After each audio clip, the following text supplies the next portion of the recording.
across America. Live, this is Point of View.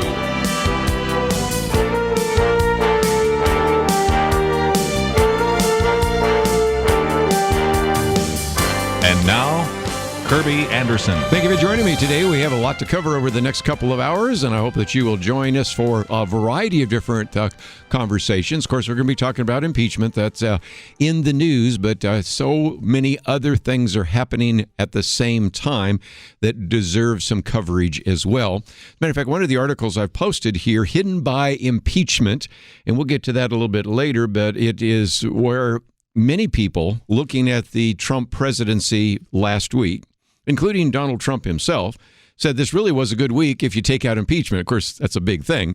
But the point is there have been major, significant changes in policy, movement on the treaty, the Canada-Mexico Treaty, MCA treaty, for example, as well as some movement on the trade wars with China and some statements about anti-Semitism, which we mentioned briefly last week, and a whole variety of other topics. So it really was, if you take impeachment off, a pretty good week for the president and his administration. And I think ultimately, if you look at some of the very significant changes that are going to happen in terms of trade and the economy, it was probably good for the American people.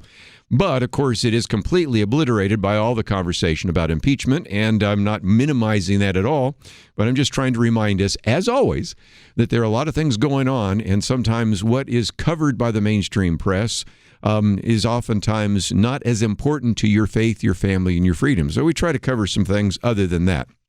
Let's at least admit that this is a big week for the president and for the House Judiciary Committee report and for the House because they will vote on it later this week.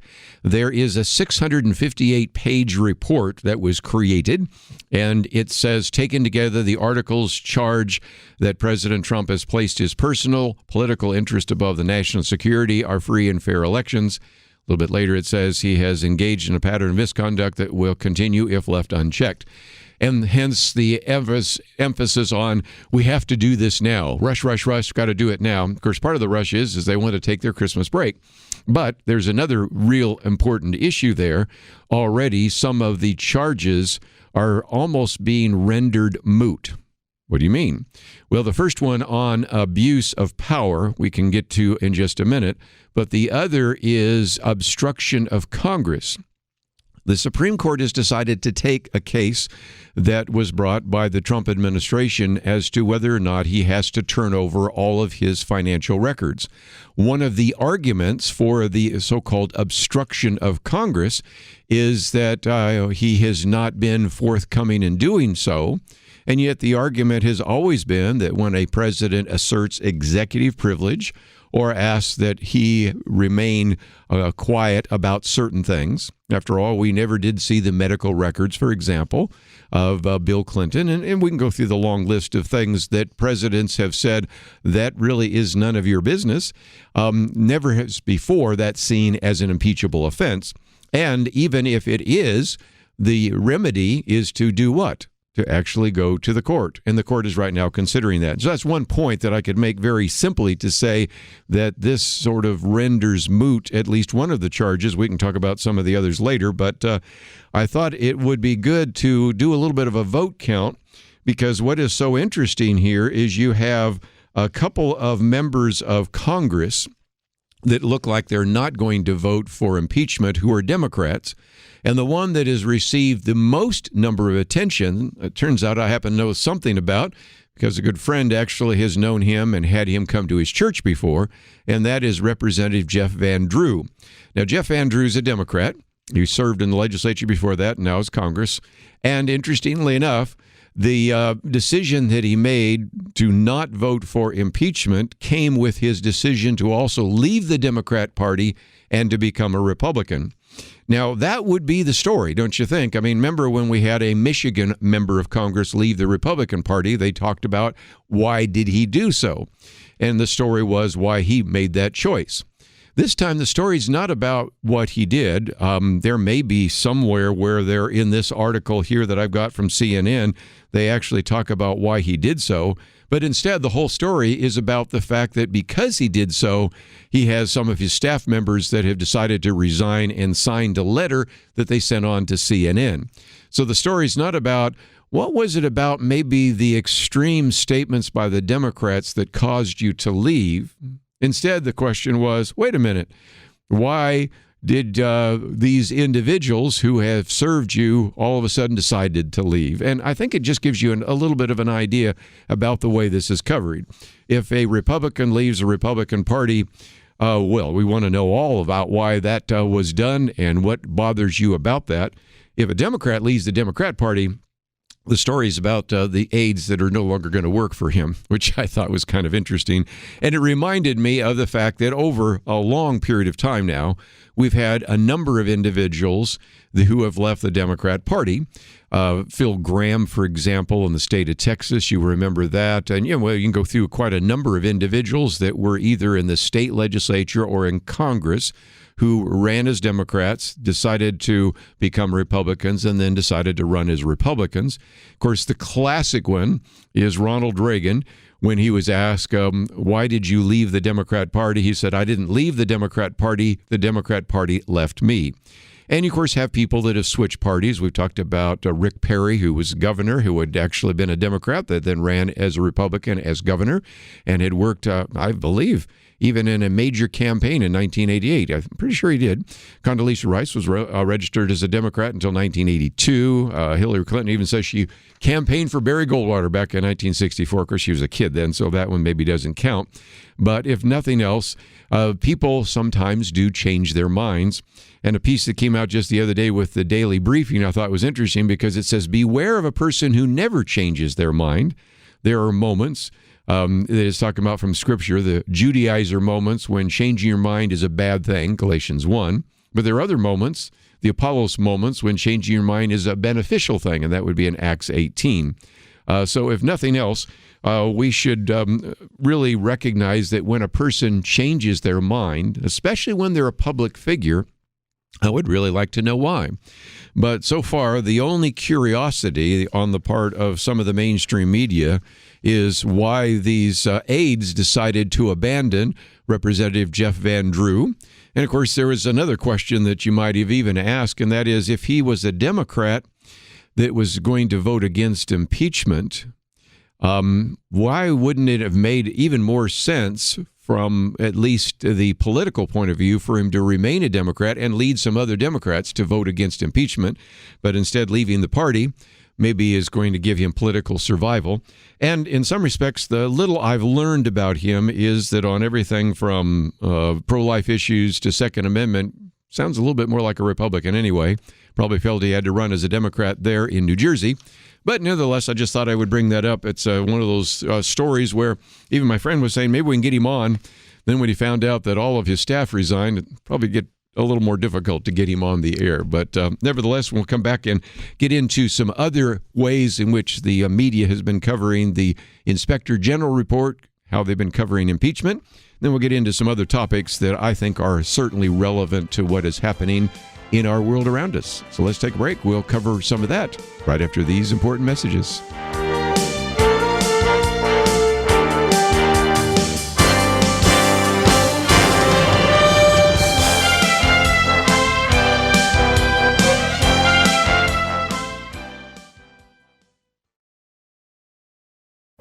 This is Viewpoints with Kirby Anderson.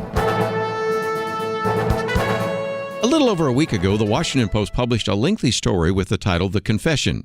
It told the rest of the story to anti-homosexual slurs that were sprayed on the walls of a church in Indiana. These were posted shortly after Donald Trump's election and got national attention.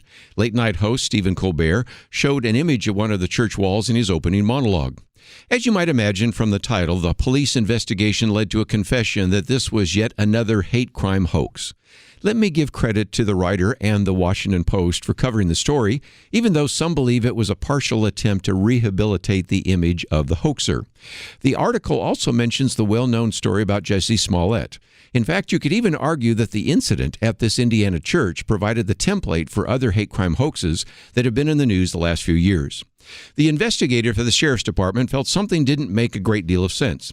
The walls were defaced with black spray paint, showing a swastika, along with a lot of very questionable words. The actions and phraseology didn't fit. You can read the article to see why he began to suspect the homosexual church organist. The story goes on to argue that real hate crimes outnumber fake ones. Not everyone agrees. Fox News host Tucker Carlson has argued that in real life, hate crimes are rare. Hate hoaxes, by contrast, are common. Whatever the actual percentage, we should be concerned that we do see a number of hate crime hoaxes that waste the time, energy, and money of law enforcement. This latest article once again illustrates why some of us are willing to withhold judgment about the authenticity of a reported hate crime. It is a reminder that sometimes it's wise to be skeptical. I'm Kirby Anderson, and that's my point of view.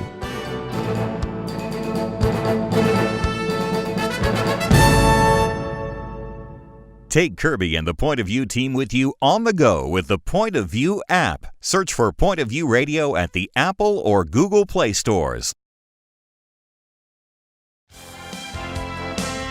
You're listening to Point of View, your listener-supported source for truth. Back once again, let me talk about impeachment for just a little bit longer, but really, in a sense, to talk about what preceded it, and that is what is in the Inspector General report.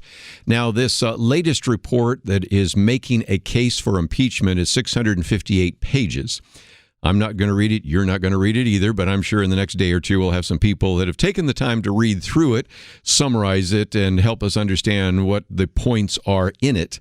But nevertheless, before that was about a 400-page report, the Inspector General report. I didn't read it, you didn't either, but we've had a chance to hear from individuals that have taken the time to go through it. And what we find is that in some respects, it vindicates many of the things we've talked about here on Point of View in the past. And the way to get to that is I want to take two ideas related to that. Our second article today is by Tucker Carlson and Neil Patel.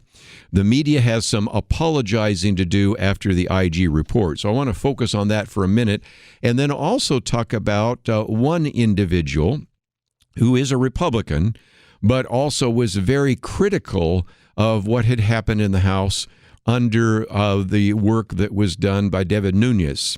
And that is the Senate Intelligence Committee Senator Richard Burr, because he was also critical of this. And now that you have read, or other people have read, the Inspector General report, we find out that all these people that said the so-called Steele dossier, the one that had some very inflammatory statements being made about the president, was the sole reason for the FISA warrant. And that warrant was one that allowed us to spy on an individual who, by the way, was referred to as a Soviet agent, when it turns out we now know was actually working for the CIA to actually investigate Russia, which is pathetic. But nevertheless, let's go into the article first, and then I'll talk about how this not only surfaced in the media reports, but even surfaced in our criticism from one Republican in the Senate of another Republican in the House. And that is, Tucker Carlson says, thanks to the Department of Justice Inspector General's report, we now know for certain what has been, for those paying attention, fairly obvious. The Steele dossier played a central role in the genesis of the Russian hoax and was used to justify extensive spying on former naval official and Annapolis graduate Carter Page. The top two leaders in the FBI were closely involved in this fiasco. Other powerful people knew what was happening and lied to cover it up. There are going to be some heads that will roll, I suspect, because of that lying, but we'll take that another day. That all was confirmed by the IG report. The report was a disaster for the credibility of the top leaders in Barack Obama's FBI, but also a big problem for America's news media. And so I'll focus on that for just a minute, and then we'll talk about the broader issue. He says, they say, for example, in early 2018, Washington Post intelligence and national security correspondent Shane Harris lectured Kim Strassel of the Wall Street Journal about how little she knows about the story. He wrote, yes, I'm telling you the dossier was not used as a basis for the FISA warrant on Carter Page. Turns out that was false. And he said it with such arrogance, I hope somebody comes back and asks him for an apology. Not looking that it hasn't. Matter of fact, so far, Tucker Carlson and Neil Patel says Harris hasn't apologized or even acknowledged his incompetence. Or take NBC News' so-called intelligence correspondent. In the summer of 2018, he smugly tweeted, "Trump is wrong about Carter Page, the dossier, and the FISA warrant."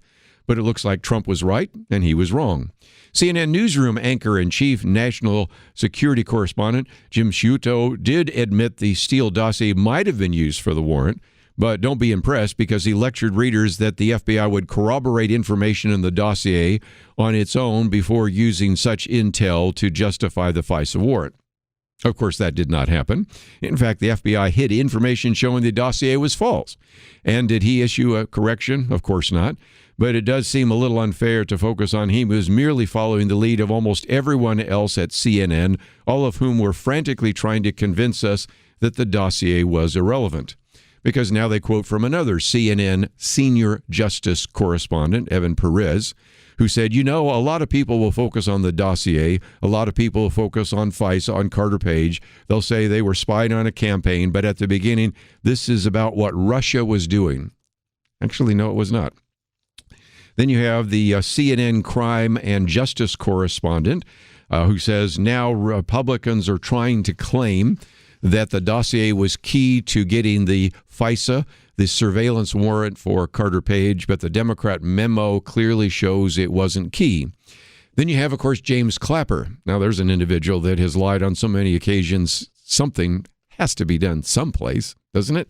But nevertheless, he's the CNN national security analyst, said even the earliest version of the redacted FISA authorization to me had enough information in it to indicate the dossier was certainly not used as a primary source. Again, that is not true.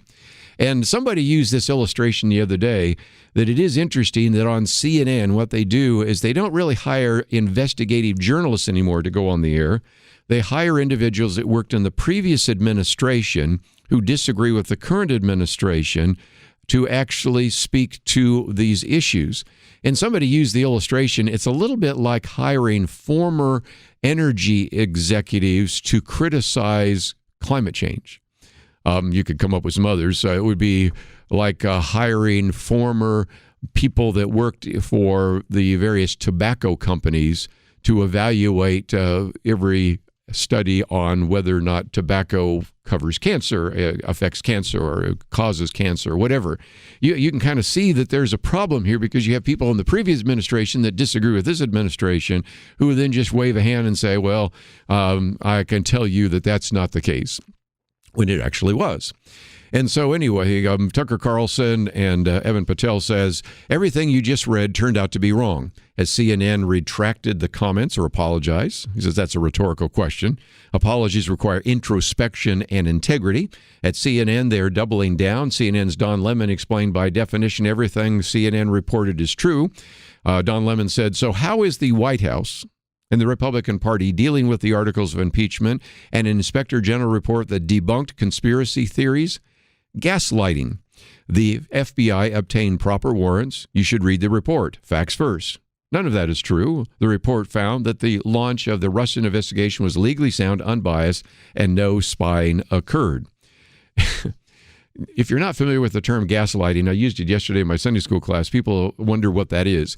It's where you actually suggest that somebody is reporting something false and trying to convince you that it's true. There is a book that is on my shelf called Crazy Making, and that probably is a better term because if you've ever been around somebody who's a little bit off, sometimes over time they'll make you think you're crazy rather than they're crazy. And this is the idea. You might wonder where the phrase gaslighting comes from. A little trivia point.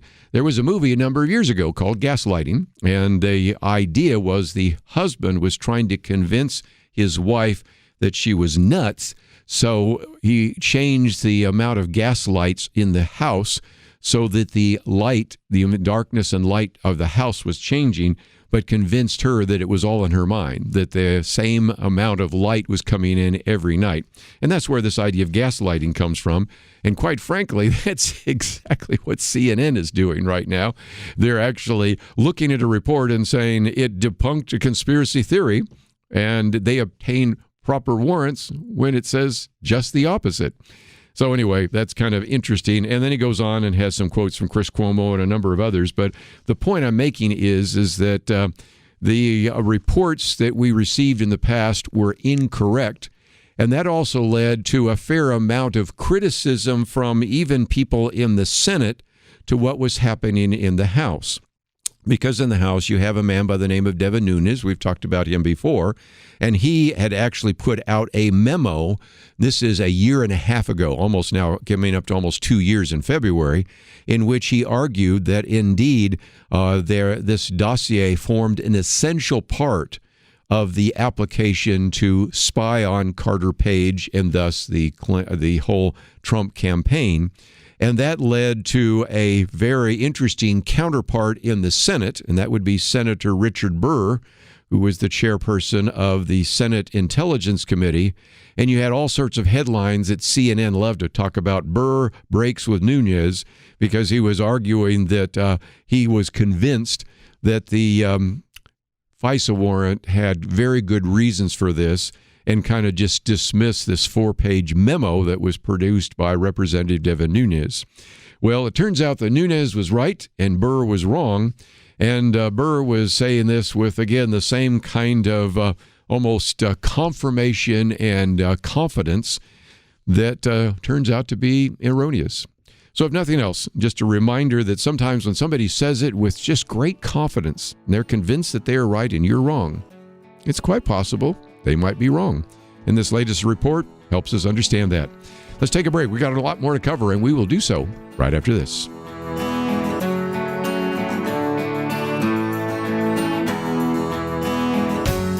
When you gift a point of view, does it make a difference? Jeremy Dies would tell you that it does. He grew up listening to Point of View in the back seat of his mom's car, and it helped to shape his thinking. I had parents that were able to sit across from me at the dinner table after we listened to Marlon Maddox and Kirby Anderson years ago and think through what the scriptures say about these issues of current significance in our lives. That's only possible because Point of View has come along and ministered into my life and made me who I am today. And here I am today defending religious liberty, partly because Marlon Maddox and Penn Dexter and Kirby Anderson were the ones that were pushing me towards all that. They taught me how to think through these issues. They didn't tell me what to think. They taught me how to think. Each gift you give will change lives. Not every Point of View listener will become a Jeremy, but if they listen for very long, they will be changed. And that will change how they impact and affect the lives of the people around them. So make that decision to change a life today. Join the Truth Team and boldly stand for truth in a world of lies,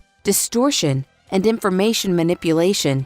Go to pointofview.net or call 1-800-347-5151. That's 1-800-347-5151. Point of View will continue after this.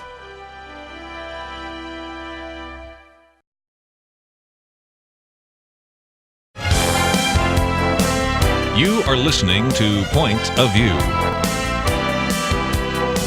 The opinions expressed on Point of View do not necessarily reflect the views of the management or staff of this station. And now, here again is Kirby Anderson. A couple more issues to put on the table, and I don't mean to turn this into a psychological session, but in some respects, if you have any background in psychology or social theory, you'll understand some of those issues. A minute ago, we talked about gaslighting. That did come up in the conversation we had with Mary DeMuth. You might remember that because she used an example of that in which she talked about the fact that when she was growing up, sometimes the people around her, the caregivers, would say, I didn't say that. So over time, she would actually, as they would say something, write it down so she'd see it the next day, because after a while, you begin to think that you're the one that's making it all up. They're just saying, that's just in your mind. You just made that up. And we just talked about that a minute ago in terms of this impeachment inquiry. But there's another word that I thought we might use as well. It's a word that comes from Sigmund Freud, and it's called projection. And projection is where you accuse somebody else of really doing something you're doing. A classic illustration is somebody that maybe is stealing stuff. They accuse other people of being a thief.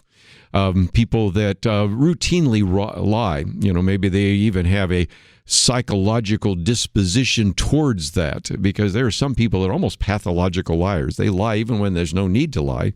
They accuse other people of telling lies. And you've seen that in politics all the time, but you're seeing this even in this report.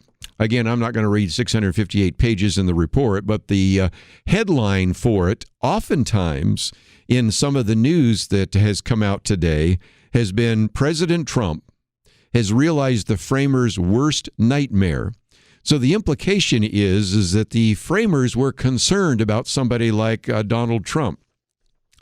Actually, if you go back and read the Federalist Papers, and I did, because I had to, in part.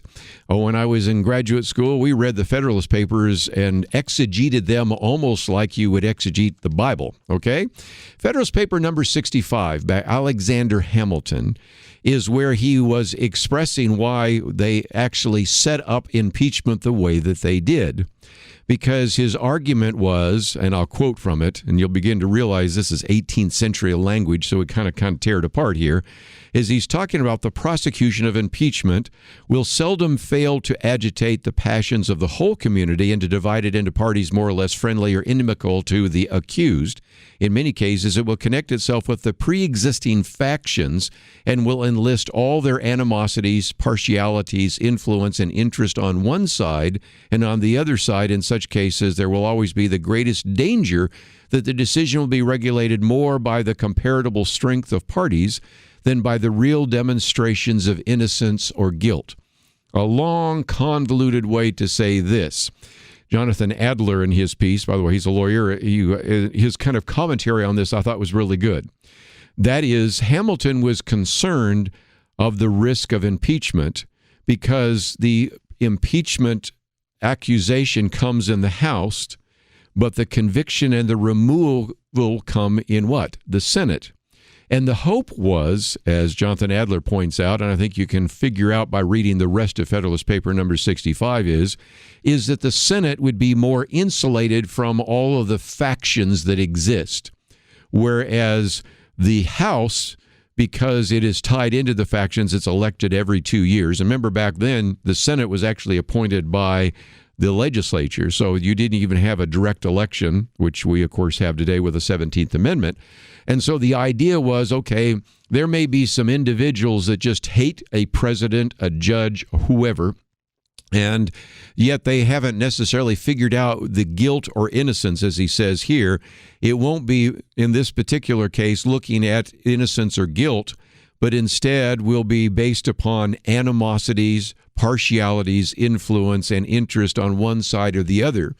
So the argument in the Federalist Papers was, guess what? If indeed we have people arguing for an impeachment, like a bunch of really revved up people in the House of Representatives, and haven't we seen that both in the Bill Clinton impeachment and now in the Donald Trump impeachment? Hopefully when it gets to the Senate, cooler heads will prevail. So if anything, it's kind of interesting because the framers' worst nightmare was that you would have people driven by such hatred of a president or a judge or a cabinet member or whatever that they would call for impeachment, but hopefully cooler heads would prevail in the Senate. And it isn't just the framers that said this. There is a quote that's been passed around recently, supposedly by Alexander de Tocqueville. The quote, and since it was actually quoted by Ivanka Trump and other individuals, which I'm going to say is not quite accurate, but the quote was, "A decline of public morals in the U.S. will probably be marked by the abuse of the power of impeachment as a means of crushing political adversaries or ejecting them from office." Now, you've heard Kelly Shackelford refer to that on Fridays, but it turns out that quote was not from Alexis de Tocqueville. It's actually a quote from a judge, John Innes Clark Hare, a few years later, who was, in a sense, trying to paraphrase what Alexis de Tocqueville did say. The de Tocqueville quote, again, typically in sort of 19th century language, is a little bit convoluted, so you ended up with this one. But the actual de Tocqueville quote is, "By preventing political tribunals from inflicting judicial punishments, the Americans seem to have eluded the worst consequences of legislative tyranny rather than tyranny itself. And I'm not sure that political jurisdiction as it is constituted in the United States is not the most formidable weapon which has ever been placed in the rube grasp of popular majority. When the American republics begin to disintegrate, or degenerate, I guess is how he said it, it will be easy to verify the truth of this observation by remarking whether the number of political impeachments augments. And so it's a long, convoluted way of saying, basically, that even though the quote that was in the tweet by Ivanka Trump that has been repeated in a lot of other places and has been somewhat debunked by the various news outlets doing kind of a fact check, but it turns out if you read the original quote, it's pretty close. It's just that it isn't quite as powerful as saying what might happen eventually is that the power of impeachment might be abused as a way to crush political adversaries or to eject them from office. So anyway, I find it kind of humorous today, another example of projection where this 658-page report basically says Donald Trump has realized the framers' worst nightmare. I think it would be probably more fair to say that this particular impeachment, and maybe even the last one under Bill Clinton, because not all of us around the table were even convinced that even though there were some things that President Bill Clinton had done that were not good and certainly not worthy of admiration, not necessarily sure they were worthy of impeachment, but certainly when we look at this particular one, if there was a worst nightmare from the framers, at least Alexander Hamilton, or a worst nightmare of some of the people in the 19th century who were looking at this country, it was that impeachment would be used for political purposes. So I just thought I would mention that real quickly, because if nothing else, it's a good illustration of the fact that sometimes we see everything from gaslighting to projection. Let me come to my first article here. This is by Paul Bedard. It says, Hidden by Impeachment, one of Trump's best weeks yet. I'm not ignoring impeachment. I've been talking about it for almost 40 minutes, but let's, if we can, set that aside for just a minute. Here's the short list of accomplishments we'll come back after the break and talk about. But first of all, an agreement on the new U.S.-Mexico-Canada trade deal, a new budget including more than $1.3 billion for a border wall, and that also blocks a government shutdown, which would happen by the end of the week if it did not. That's not in the article, but I know that. House approval of the U.S. Space Force, which is interesting. Government family leave, which will be a model for the public. Again, not sure that's the best thing, but nevertheless. A tentative agreement on trade with China. Approval of, as we talked about on Friday, Trump's fifth federal appeals court judge, one that we talked about on this program before. The confirmation of a new Food and Drug Administration chief, and the signing of a pro-Israel anti-Semitism executive order, something I did bring out, where it was interesting that the New York Times, instead of seeing this as a way to address the growing number of hate crimes which are anti-Semitic, and also to address that in terms of our foreign policy, instead saw that as a negative. And so those are just a few of the accomplishments. I'll come back real quickly after the break and talk about the significance of each one of those. Even some of these accomplishments are not ones that necessarily everyone around the table here cheers, but you wouldn't know that hardly any of this had happened because all of the news has been focused on the impeachment of the president. And of course, that is very serious, and it is going to dominate the news this week. But meanwhile, there have been some things happening behind the scenes that are going to have an impact on your faith, your family, and your freedom. We'll come back and talk more about what those will be right after this.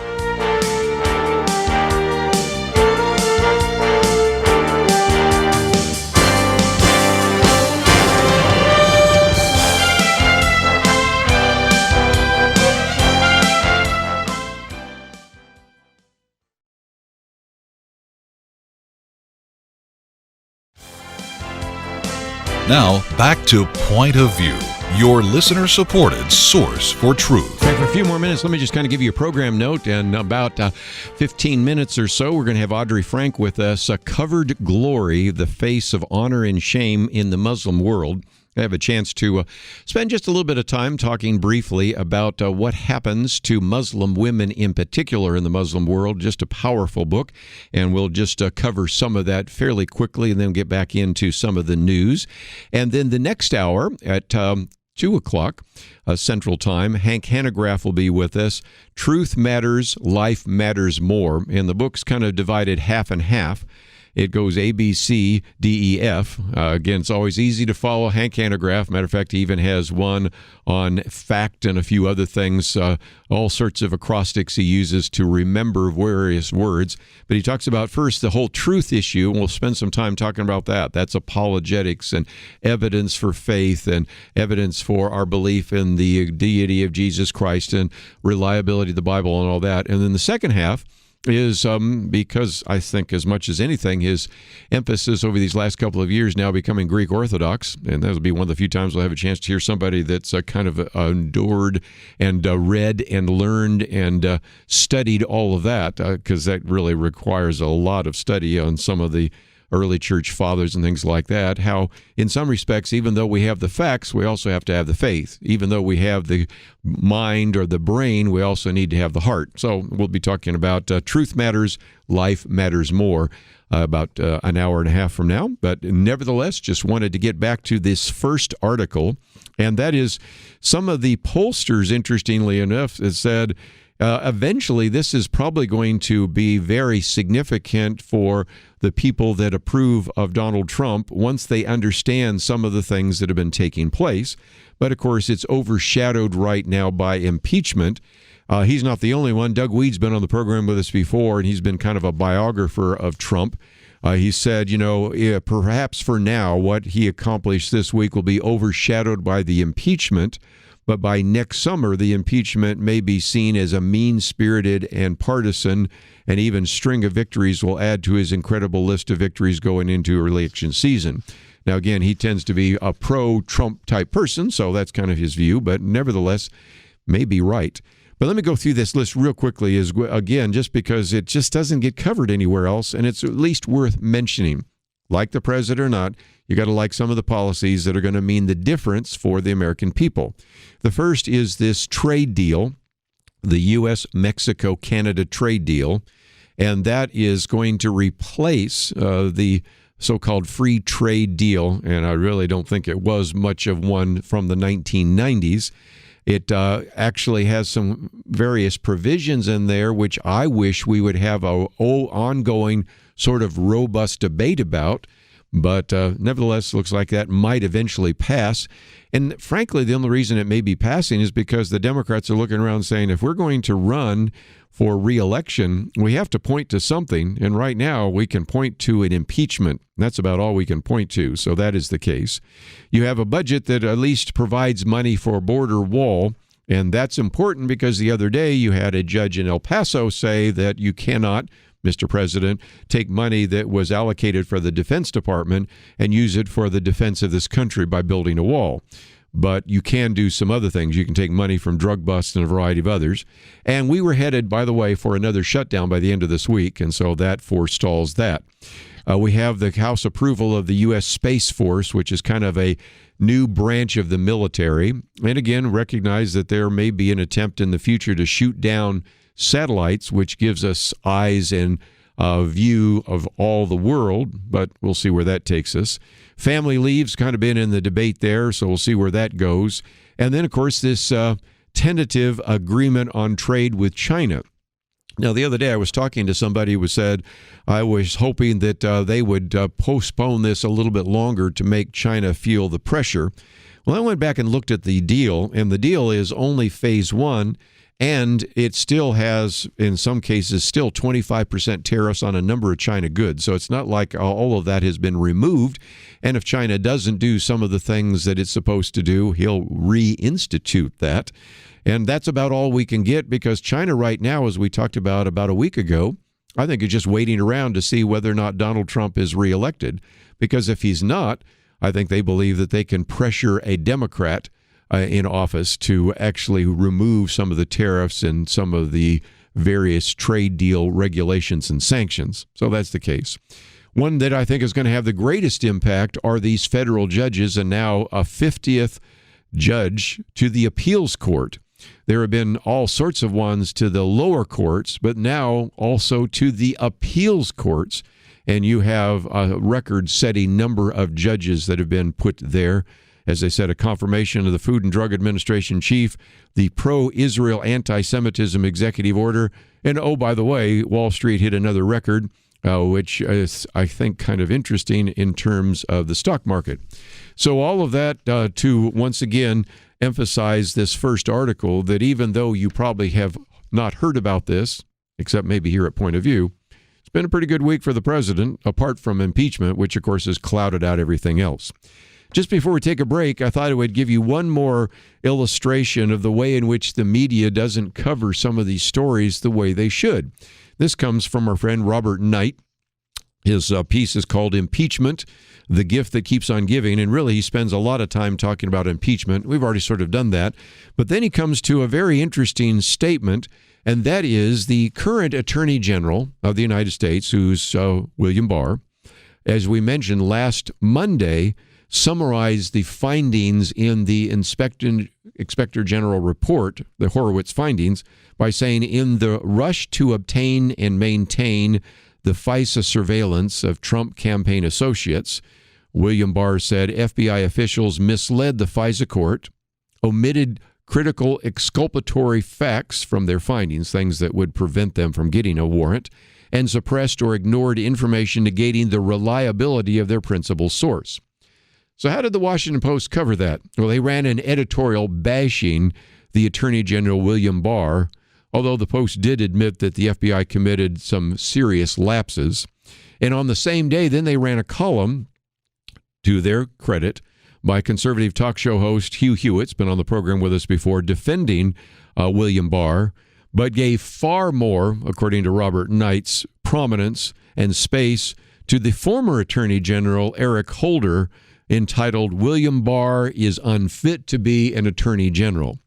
Now, we sometimes have to remind ourselves who this Attorney General was, Eric Holder, and Robert Knight does that. He says, Mr. Holder violated the oath of office by refusing to defend the Federal Defense of Marriage Act, attacked voter ID laws as racist, lectured Americans about not being sufficiently obsessed with race, lied under oath about the Mexican gun-running scheme that cost a federal agent his life, and was censured by Congress. And then Robert Knight says, yeah, he's the one with the halo. I had even forgotten some of that as well. You know, Fast and Furious was that gun-running scheme. He lied about that. He was actually censured by Congress, and yet the Washington Post gave his little comments more prominence because he was criticizing the current Attorney General, William Barr. So again, as we've said on this program so often, read widely. Don't accept everything you hear, not even on this program. Check it out. It's one of the reasons why we posted some of these articles. As a matter of fact, two of the articles I think you will be interested in are the first one, Hidden by Impeachment, and the second one, The Media Has Apologizing to Do. There's another one I'll get to a little bit later, Who Can Beat Trump? That's by our friend Peggy Noonan, and she's got some really interesting comments as we get ready for another Democrat presidential debate taking place later this week. And, of course, also a vote on impeachment later this week. It will be a busy week, so I hope you'll be with us through the entire time. And when we come back, we're going to talk a little bit about what happens in the Muslim world to Muslim women. All that coming up right after these important messages.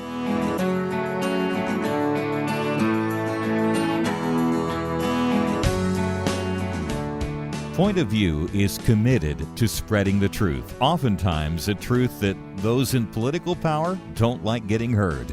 But the only way it can be heard is if our team stands strong together, if you do what you can to support the Point of View Truth Team. It's having an impact, as we heard recently from U.S. Representative Louis Gohmert. Everywhere I go, I hear people that you have influenced, that Point of View has affected. You have made such a difference, and you rely on people to contribute, and if they don't contribute, then that truth does not get heard. Help Point of View make a difference. Pray and consider what level is right for you. $30, $65, $100 a month, or even more. Please do what you can. 1-800-347-5151, or visit online, pointofview.net. Look near the top right for the link that says Become a Monthly Partner. Join the Truth Team. 800-347-5151. and pointofview.net. Point of View will continue after this.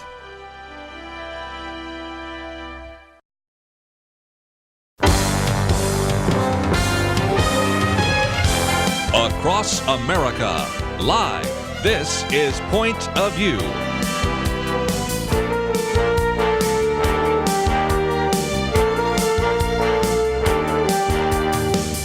And now, Kirby Anderson. Thank you for joining me. We've got a lot to cover in the next couple of hours. Let me just mention, first of all, that this is going to be a very significant week for a number of reasons. First of all, a vote that will be taking place on the impeachment of the president, Donald Trump. So we'll talk about that a little bit later this hour. We also have another Democrat presidential debate that will be taking place before the end of the week. And it looked like we were going to have a government shutdown, but now we've had some agreement on that. And that is one of the things you can find in our first article, which we will get to later this hour. Hidden by Impeachment, one of Trump's best weeks yet. A number of things which were very significant for your faith, for your family, for your freedom, even for the Trump administration, for the American people, which you probably don't know anything about, because everything has been impeachment 24/7. And we're going to certainly talk about impeachment a little bit later this hour. But I also recognize there are a lot of other things that have been taking place. And I know that's one of the reasons you listen to Point of View, so we can cover some of those. So that's our first article, which we'll get to later. Also one entitled, Media Has Some Apologizing to Do After the Inspector General Report, which came out last Monday. That's written by Tucker Carlson and Neil Patel. And then also one by Peggy Noonan, Who Can Beat Trump, which will get us into the fact that we're getting a lot closer to the first caucus and various primaries. So we'll talk about what's happening in the Democratic Party. And of course, today, for the judicial report, which came out to justify a vote on impeachment, we have a 658-page report.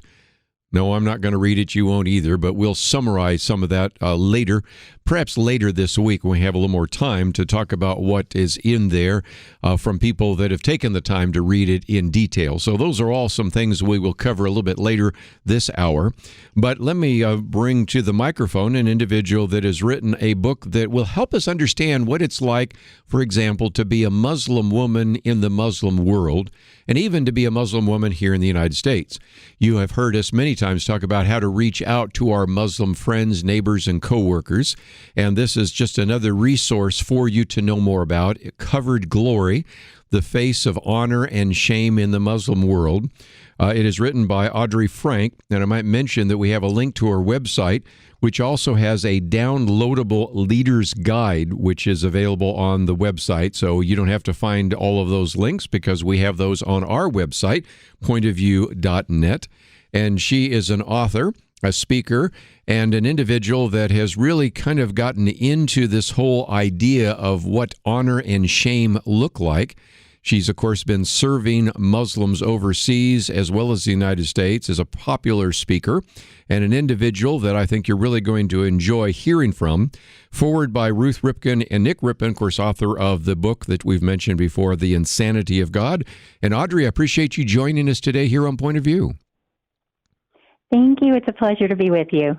One of the things I would love to get into is this whole idea of honor and shame. You know, sometimes we talk about honor killings in this country and overseas, but to really understand the Muslim world, you have a whole section just on how to understand how important, especially in the Muslim world, but probably in the Near East as well, how this issue of honor is so important. We are in our world, we maybe talk a little bit about honor, but you can go to other foreign countries where honor is very important. Sometimes we talk about shame, but it's amazing how many people in this country don't feel shame. But if that's institutionally structured, if it's really brought to individuals, that helps understand a little bit more of what it's like to be a woman in the Muslim world, doesn't it? Yes, it does. I don't think we have much of an idea right now in 2019 how differently many people in the Muslim world view honor than we do here in Western nations such as the United States. Social anthropologists suggest that there are many honors in the world, and we see honor understood and expressed so many different ways across world cultures. But there are two universal ways that honor is received and bestowed, and we can understand this both here and in other parts of the world. And those two ways are ascribed honor and achieved honor. We approach other people this way. We approach our concept of faith, if we have one, this way, our concept of God. And achieved honor is the honor that we can see a lot here in the United States. Men of no position back in their native countries could come to America and work their way into positions of achieved honor. It was one of the great appeals to those who built our nation. Only 200 years ago, we were still very much an achieved honor culture. There was a lot of culture built around what you had achieved and where your family came from. And this can be understood in a historical sense, but the other is ascribed honor, and this is an honor that can't be earned. We might look at royalty in Europe, the Queen of England, for example. She received that honor because she was born to her mother and father. And so those are two basic viewpoints of honor that we see across the world. You know, one of the things I might mention is the book is about 200 pages, published by Harvest House, and you can find it in your local bookstore, but we have a link to Audrey's website where you can find out more about this book and the study guide and a number of other things. 19 chapters, a section on honor understood, honor restored, honor shared. And when we talk about this idea of honor, a Muslim woman can achieve honor if indeed you have a good household, if you're a faithful person, if you have children, those kinds of things, if you're respected by your husband, by the community. But shame can result from things that are really, in a sense, outside of your control, unable to bear children. And we have an infertility rate in this country about 10%, sometimes even higher in other countries, or having a child with disabilities. So again, this is something that's sort of foreign to the American experience, isn't it? Yes, it is. For example, we would never shame someone for giving birth to a child with a cleft lip and palate here in the United States. We would seek to find help for them, whether they could afford it or not. Everything would be done to assist them. And they certainly would not be forced into hiding. They would not be rejected by their family or forced out of their town or city. But that is a reality for many, many, many Muslim women living in Muslim-majority nations when a child with a disability is born to them. I've spent over 20 years working with such families, and some of them were living in hiding, and it was actually very hard to locate those children who needed help. It was hard to find them. It was shameful even to speak of them and their families. Well, we need to take a break, and when we come back, we're going to talk a little bit more about what this means because, again, you are coming into contact all the time with individuals from the Muslim faith. And, of course, if you travel overseas, as I have certainly done before, and many of you have as well, I want you to begin to understand how this plays itself out and how this really, in a sense, provides you with an opportunity to share the grace that we find in the Scriptures and all of the rest. So we'll come back and spend some time talking, as we have, about honor understood, then honor restored, and then honor shared. And this is all part of this new book about dealing with the whole idea and outreach, especially to Muslim women, and how to maybe reach them with good news of the gospel and also to understand the cultural circumstances they find themselves in. So let's take a break. We'll continue our conversation right after this.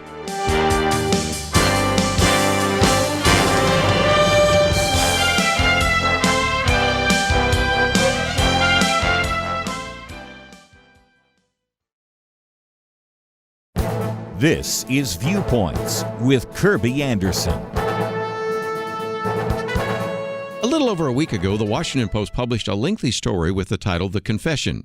It told the rest of the story to anti-homosexual slurs that were sprayed on the walls of a church in Indiana. These were posted shortly after Donald Trump's election and got national attention. Late-night host Stephen Colbert showed an image of one of the church walls in his opening monologue.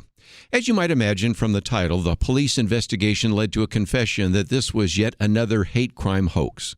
Let me give credit to the writer and the Washington Post for covering the story, even though some believe it was a partial attempt to rehabilitate the image of the hoaxer. The article also mentions the well-known story about Jesse Smollett. In fact, you could even argue that the incident at this Indiana church provided the template for other hate crime hoaxes that have been in the news the last few years. The investigator for the sheriff's department felt something didn't make a great deal of sense. The walls were defaced with black spray paint, showing a swastika, along with a lot of very questionable words. The actions and phraseology didn't fit. You can read the article to see why he began to suspect the homosexual church organist. The story goes on to argue that real hate crimes outnumber fake ones. Not everyone agrees. Fox News host Tucker Carlson has argued that in real life, hate crimes are rare. Hate hoaxes, by contrast, are common. Whatever the actual percentage, we should be concerned that we do see a number of hate crime hoaxes that waste the time, energy, and money of law enforcement. This latest article once again illustrates why some of us are willing to withhold judgment about the authenticity of a reported hate crime. It is a reminder that sometimes it's wise to be skeptical. I'm Kirby Anderson, and that's my point of view.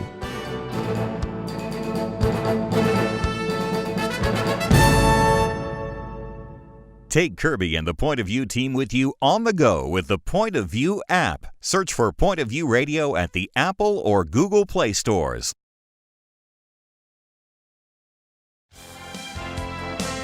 You're listening to Point of View, your listener-supported source for truth. Back once again, we're talking for a few more minutes about the book Covered Glory. It is posted right now on our website. It is published by Harvest House. You should be able to find it in your local bookstore, but if not, we have information about it as well as a study guide. Might just mention that each chapter ends with a whole section on for further study. So this is something that you could actually study individually or as a group. And you know that if you have been a donor to Point of View, one of our more recent articles was on Muslim evangelism. Matter of fact, the whole issue was on evangelism, but one whole chapter and section there was on the subject of evangelism of Muslims. And it came from an individual who was a former Muslim, who's become a Christian, and then is now even a pastor, and gave us some ideas. But I thought this would be a great addition to that as well. You perhaps, I would imagine most of you know some Muslims in your neighborhood. Maybe you work with some. They're friends, neighbors, coworkers, maybe just people you pass, or people that are on the bus, or people in the mall, and you wonder, is there any way I can really share a little bit of this? But Audrey, I know you wrote this in part because when you've been overseas, it gives you even a little bit of an indication of what is in the heart of some Muslim women here, because you really have seen the damage that has taken place when some of these individuals, these women, have been cast out of their honor-shamed homes and societies and things like that. It is really devastating in their lives, isn't it? Yes, it is. What's really shocking to me is that it is happening here in the United States. I just was informed last month of someone in our country who has fled to 3 different cities to escape honor killing. Right now, this is happening. In fact, some folks that I'm working with at the moment, we are brainstorming about how to create places of refuge for such people here in the United States, such women who are fleeing persecution. We have safe houses for women who are trafficked. We have safe houses to protect witnesses. We have all kinds of ways that we protect people who are in danger, but this is not just happening in Muslim-majority nations. It's happening here in the United States now as well, because so many times when Muslims move here to the United States, they do bring their culture with them. And I want to emphasize that so much of that culture is beautiful. But because of the honor-shame worldview, this different worldview that places emphasis on honor above all things, there are many dark things that happen in response to trying to protect that honor. Yes, and this came home to me years ago when one of our students at Dallas Theological Seminary shared at a banquet what it was like as a Muslim woman leaving the family, and she was chased all over Canada and the United States by a brother who wanted to kill her for some kind of honor-shame worldview, and it was an honor killing, and eventually, I forget what happened, but eventually they sort of gave up, and she eventually came and studied at the seminary and went on with a degree. But this, as you said, isn't just something that happens in Saudi Arabia or Pakistan. It can happen here in the United States. So talk about how we can take some of this material that might be really new to our listeners. They sometimes hear about how you can use various passages in the Quran to indicate that they can read the Old and New Testament, that they can learn a little bit more about Jesus in the Quran, and thus maybe can have an interest in reading the Bible. But how can we use your book that has these various chapters and the for further study in a way to prepare ourselves so that we really can have an outreach to the Muslim world? I think that just a little understanding of the Muslim worldview of honor and shame can go a very, very long way in making our gospel witness understood. We're not presenting a new gospel, but perhaps it's a new starting point for our gospel witness to Muslims. The gospel is so much more dynamic than any one worldview. Our worldview is right versus wrong, guilt and innocence. And that is an accurate worldview, but it's only partial. I've learned, living with my Muslim friends, that there is another dynamic to the gospel that was hidden to me. And my first encouragement to listeners is to familiarize yourself with the honor themes in the Bible from beginning to the end. The Bible does not need to be contextualized. It was written by those in an honor-shame worldview. It was written to many people who were living within an honor-shame context. And when we begin to understand that, that opens our eyes to understanding our Muslim friends and how they perceive what we're trying to share with them. The roles of men and women in Islam are important to help us understand. Also, the young woman you're referring to whose brother chased her all over the place, well, he sounds like a monster to our right versus wrong worldview. He sounds like a young man who is doing something clearly very wrong. But when we remember that Muslim women are the honor burden bearers in Islamic societies, what they do or do not do has implications not just for themselves, but for their entire families and their communities. But men, on the other hand, I refer to them as the honor guards. And that begins when they're adolescents, when they become young men. They're being trained to be honor guards. And who do they guard? They guard the Muslim women in their life, their sisters, their mothers. And they're responsible for protecting the honor of women who represent the honor of their families and communities. And they are preoccupied with avoiding shame. A brother doesn't really want to kill his sister, but he feels honor bound, that he has to do something to purge the shame. And these honor killings that get so much attention, they're really the final resort. Wow. And I talk a lot more in Cover Glory about these stages of shame management, if you will. The purging, the honor killings, they're the final resort. No culture loves violence. Well, again, it's just an illustration of why we need to study more about that. And so one of the things I wanted to do is point people to your website, and that is already on our website, pointofview.net. There's a place there where you can actually see information about the book. There is a way in which you can read an excerpt from the first chapter. But then near the end there is a downloadable leader's guide. Can you talk about that? Because, first of all, to get that, you have to have the password. But talk about how people can get this, because I would suspect that many of our listeners might say, we've got Muslim women in this community. Maybe we could invite them to a women's outreach. But we really need to kind of understand what's going on in their life and make sure that we can figure out how we can really present the grace of the gospel in an effective way. So what would you say is a way in which people can use this, not just individually, but collectively in their small group? Thank you for asking that question. It makes me very excited because the way people are using this right now, it's a 9-week study, and it includes excerpts from the book. So, for example, if you were inviting a friend who couldn't afford the book or didn't have the book, they wouldn't be left out that week. The leader will lead them through an excerpt that is a focal point for the week. But people are using it two ways. Some small groups are using it because they themselves want to examine what the Bible says about shame, because every person, no matter what their cultural background, was created for honor. And I'm finding that many people in the church in the United States, as I engage in this conversation, we know what to do with our sin. We know that we're forgiven, but we don't know what to do with our shame. So some small groups are doing this study together to learn for themselves what the Bible says about shame and where to carry their shame.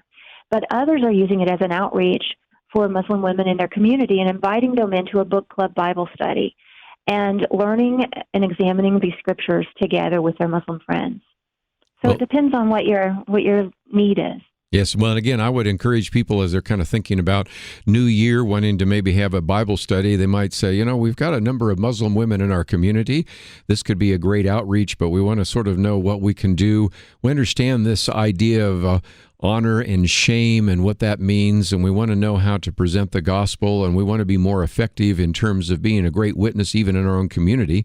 And so I think your book is going to be very helpful in that regard. So we have a link to the website. There are all sorts of additional resources in the back, websites that you recommend, books that you recommend, and so this could get you started. But like I said, at the end of each one of the chapters, there's a section for further study, so you could read a chapter a week and discuss it, or maybe assign a couple of chapters and have some discussion, and you'll be better prepared. So, Audrey, I appreciate you writing the book. I appreciate the fact that Harvest House thought that this was a topic that should be addressed, and so thank you for joining us today here on Point of View.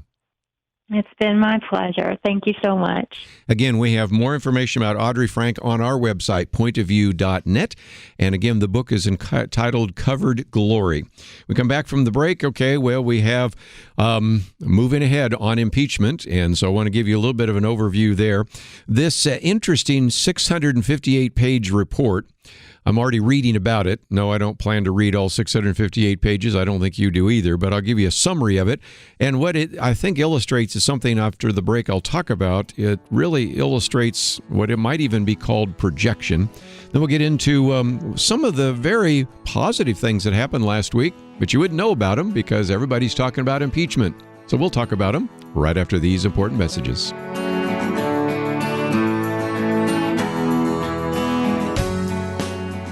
There's an old saying that the first casualty in war is truth. Maybe that helps you understand what's happening in America right now. Thankfully, it's not a war with bullets, but there is a war for control. Control of the country and control of your pocketbook. Truth is under fire, but you can help turn the tide by supporting truth. Join the Truth Team at Point of View Radio. Learn how you can make a difference at pointofview.net/team or call 800-347-5151.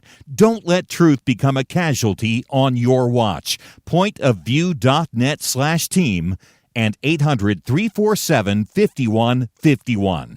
So what would you do with an extra $500 a month in your budget? Pay off loans, save it, do something fun? Well, it's something you may need to think about if you become a member of MediShare. MediShare is a Christian healthcare sharing ministry, and it works. You can save big time on your healthcare costs, and you don't have to pay for things you don't believe in either. Find out more. Call 855-SHARE-40. That's 855-SHARE-40. 855-SHARE-40. Point of View will continue after this.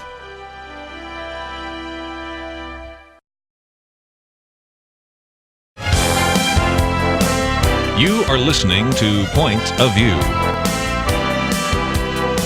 The opinions expressed on Point of View do not necessarily reflect the views of the management or staff of this station. And now, here again is Kirby Anderson. Back once again, let me just mention, about a half an hour, we're going to have Hank Hanegraaff with us. His book is entitled Truth Matters, Life Matters More. The first half of the book, which again go A, B, C, D, E, F, so it's really easy to remember. You can even start numbering it and keep track of that. First of all, looks at truth matters. What about our head? Logic, rationality, evidence for our faith, apologetics, the deity of Jesus Christ, reliability of the Bible, biblical interpretation, interpretation, countering false religions. And then the second half talks about life matters more, and that's not just head, but heart, and that is living out the Christian life and what that means as well. So there'll be some really interesting conversation we'll have with our friend Hank Hanegraaff, and if you have comments or questions or areas of disagreement, you are welcome to join us in about a half an hour. But at first, let me, if I can, get back to the issue of impeachment and then what has been happening while everybody's focused all their attention on impeachment, because there have been a lot of really positive things that maybe you don't know about unless you've heard about it here on Point of View. And the first is, of course, you have this page report, 658-page report. And some of the comments are, for example, taken together, the articles charge that President Trump has placed his personal political interest above our national security, our free and fair elections, and our system of checks and balances. Goes on to say he's engaged in a pattern of misconduct that will continue if left unchecked. Let's just point out that one of the articles of impeachment is this idea of obstruction of Congress. And I think some of that's being rendered moot because the Supreme Court has decided that is actually going to hear the case about whether Donald Trump is required to turn over all of his financial records. Let's face it, there are times when presidents have said, it's my private business, you have no reason to know that, and I'm not going to turn them over.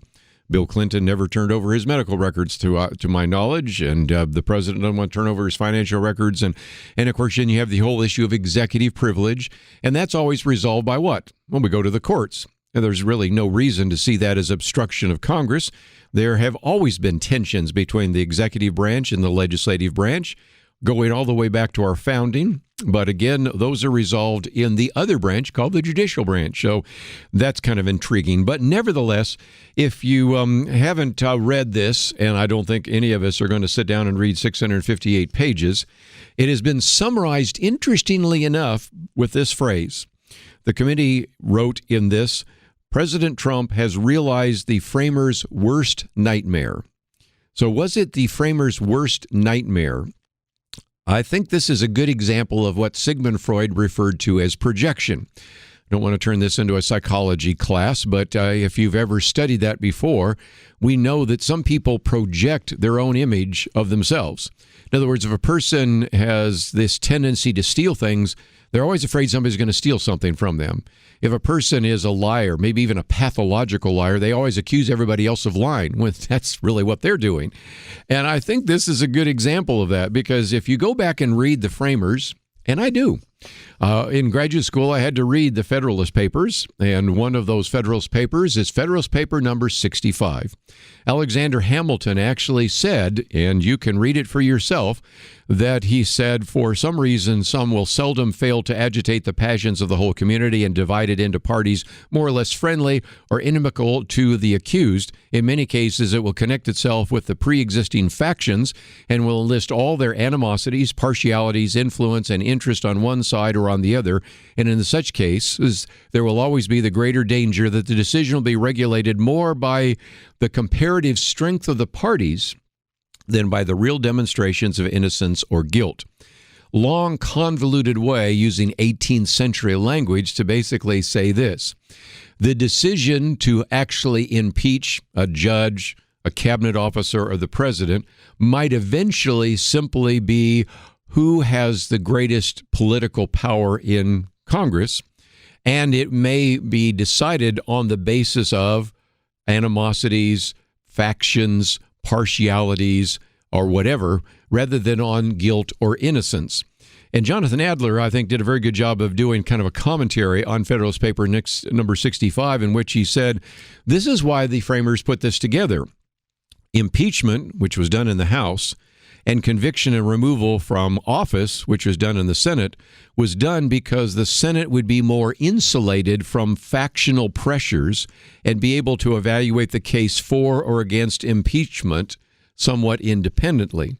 And so they recognize that the House is going to be really riven by factions. They are elected every 2 years. They're accountable to the people. People want something done. And so as a result, they have the power to call for impeachment.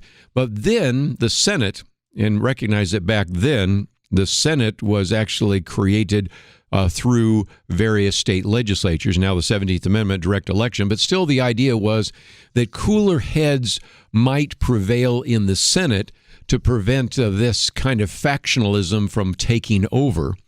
And I think that's exactly what it was, that Hamilton was fearful that you get a bunch of rabble-rousers in the House, whether it's Republicans back in the 1990s want to impeach Bill Clinton, whether it's Democrats in the House now that want to impeach Donald Trump, and you would eventually have something that hopefully would be cool and calmly evaluated in the Senate. This hasn't really necessarily always happened that way, but it also relates to a quote that Kelly Shackelford has mentioned twice on our Friday roundtable, a quote that has been unfortunately erroneously attributed to Alexis de Tocqueville. Ivanka Trump tweeted it, and that caused everybody to say, well, he didn't actually say it. Well, no, the quote that I'm going to give you isn't one that de Tocqueville wrote. It actually was kind of a paraphrase written by Judge John Innes Clark Hare a few years later.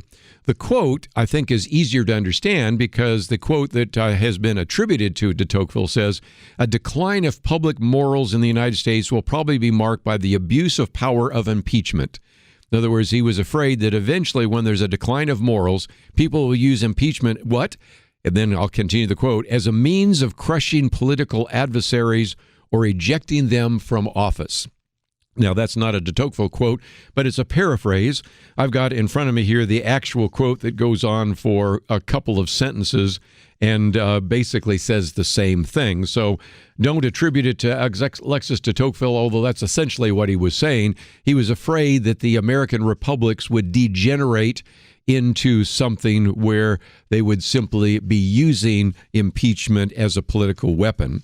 So whether it's the framers or whether it's Alex de Tocqueville or others that paraphrased him, like Judge Hare, in every case, they were actually fearful.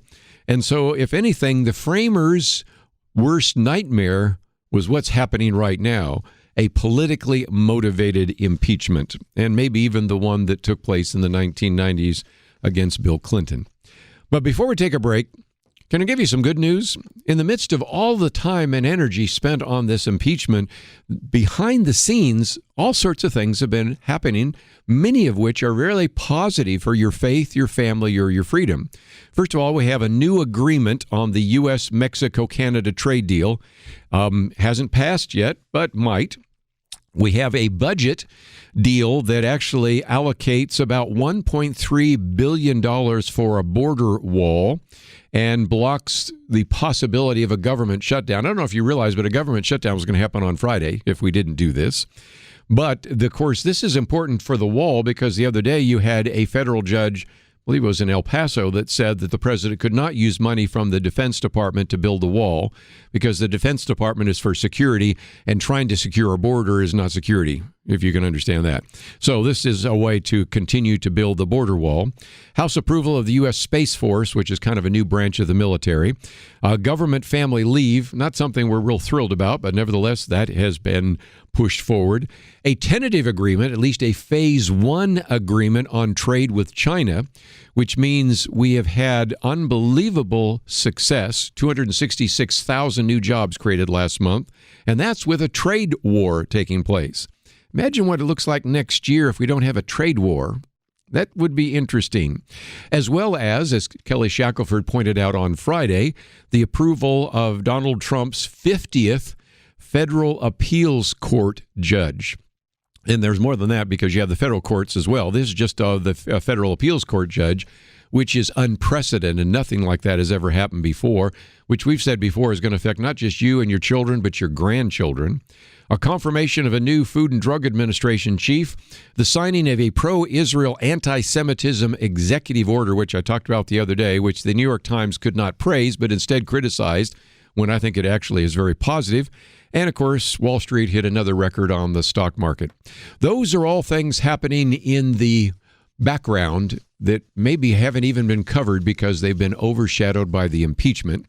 As we come to a break, Doug Weed, who's been on the program before, says perhaps for now what has been accomplished by this president will be overshadowed by the impeachment. But he says by next summer, the impeachment may be seen as a mean-spirited and partisan action, and a string of victories will add to his incredible list of victories going into the re-election season. he may be right. Let's take a break. Got more to cover, and we will do so right after this.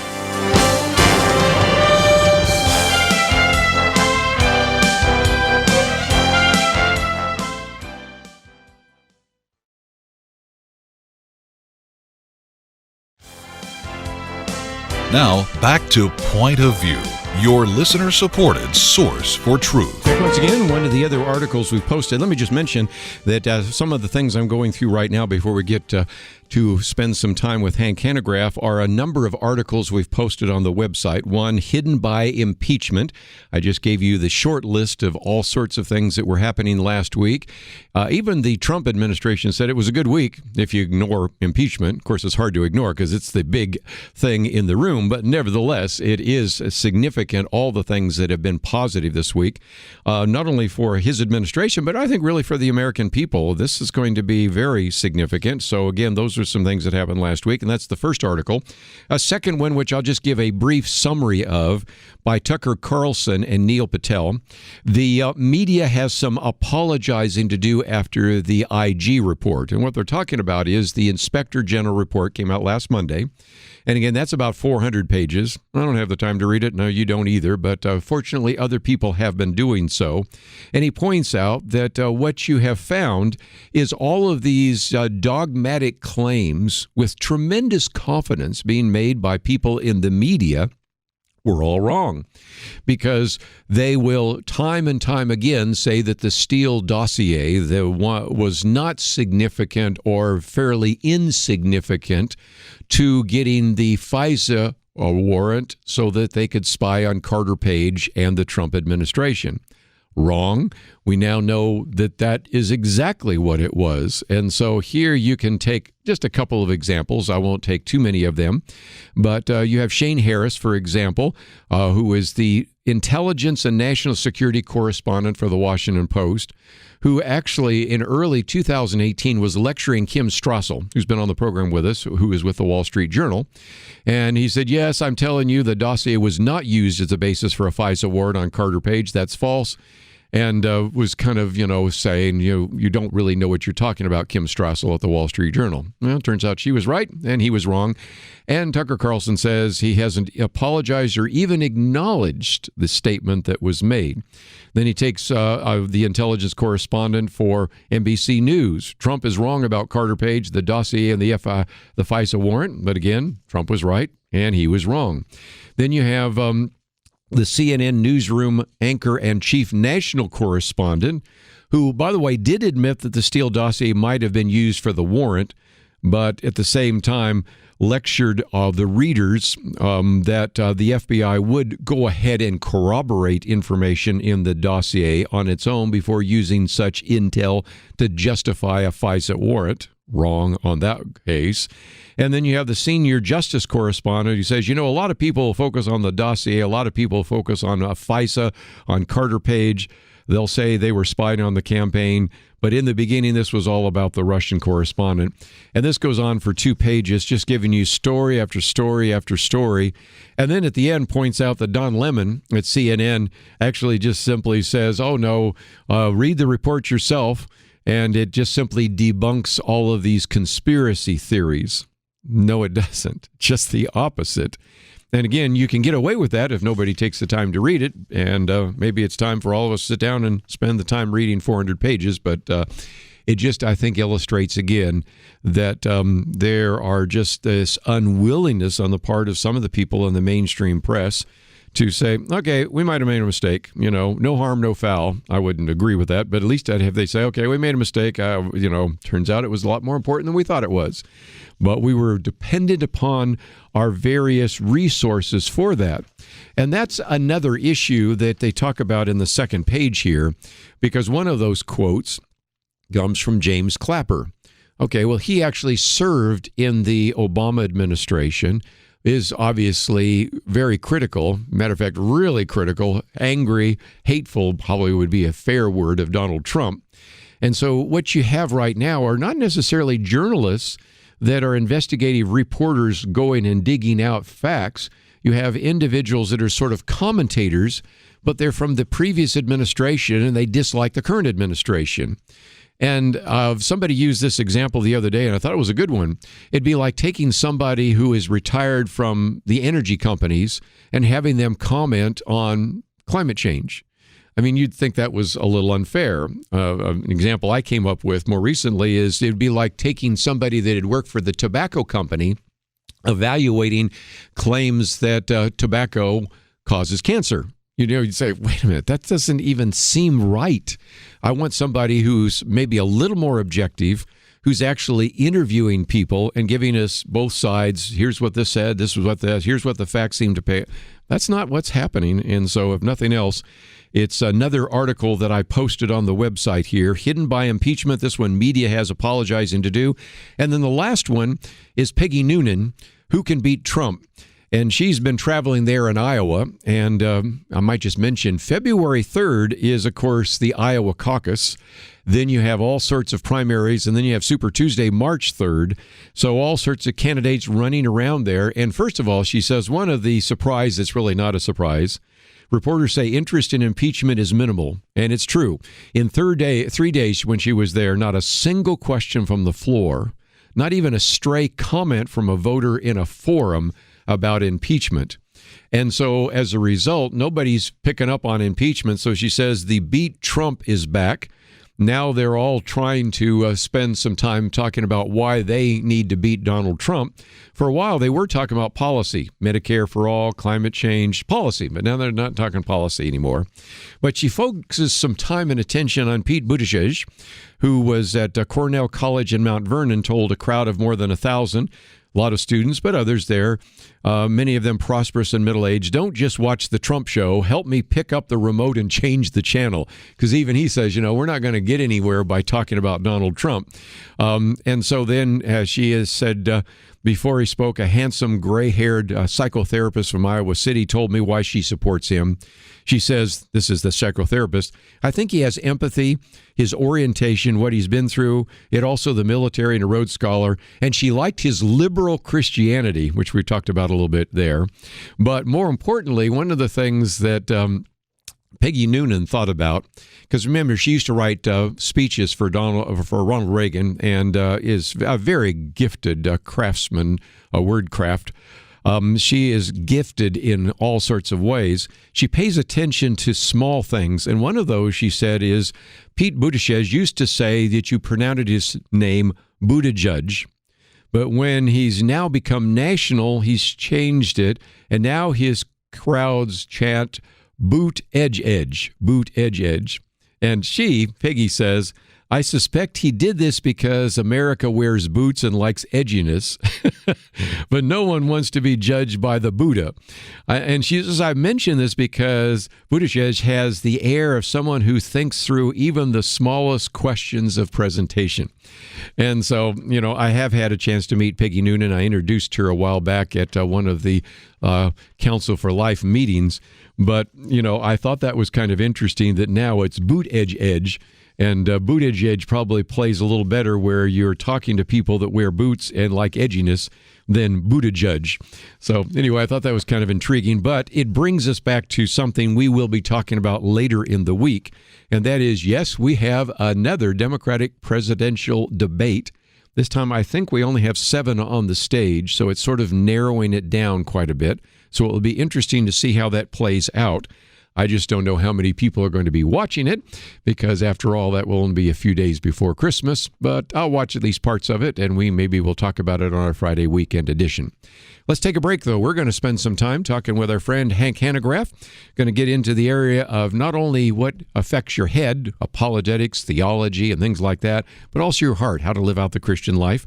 Truth Matters, Life Matters More. It's a new book that's just come out, and Hank Hanegraaff, the Bible Answer Man, will be with us. So if you'd like to know a little bit more about some of the articles I've posted, they are on the website, pointofview.net. If you'd like to know about the 2 authors we've talked with today, that's also on the website, pointofview.net. We'll take a break, come back with more right after this. When people first hear about MediShare, they have questions. Some good ones, like, what is it? Well, MediShare is a Christian healthcare sharing ministry. It's not health insurance. It's a different way of doing things, which leads us to this question.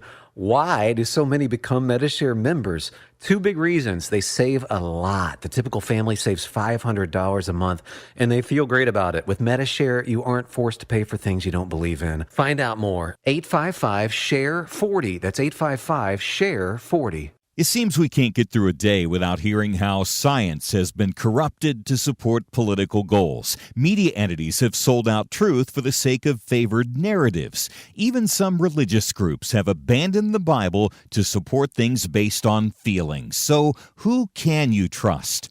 Kirby Anderson and the Point of View Truth Team are your source for real news. Learn how you can make a difference by joining the team at pointofview.net/team or call 800-347-5151.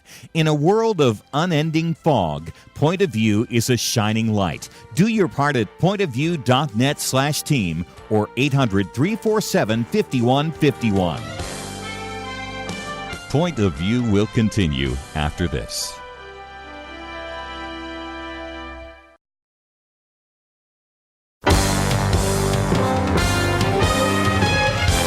Across America, live, this is Point of View.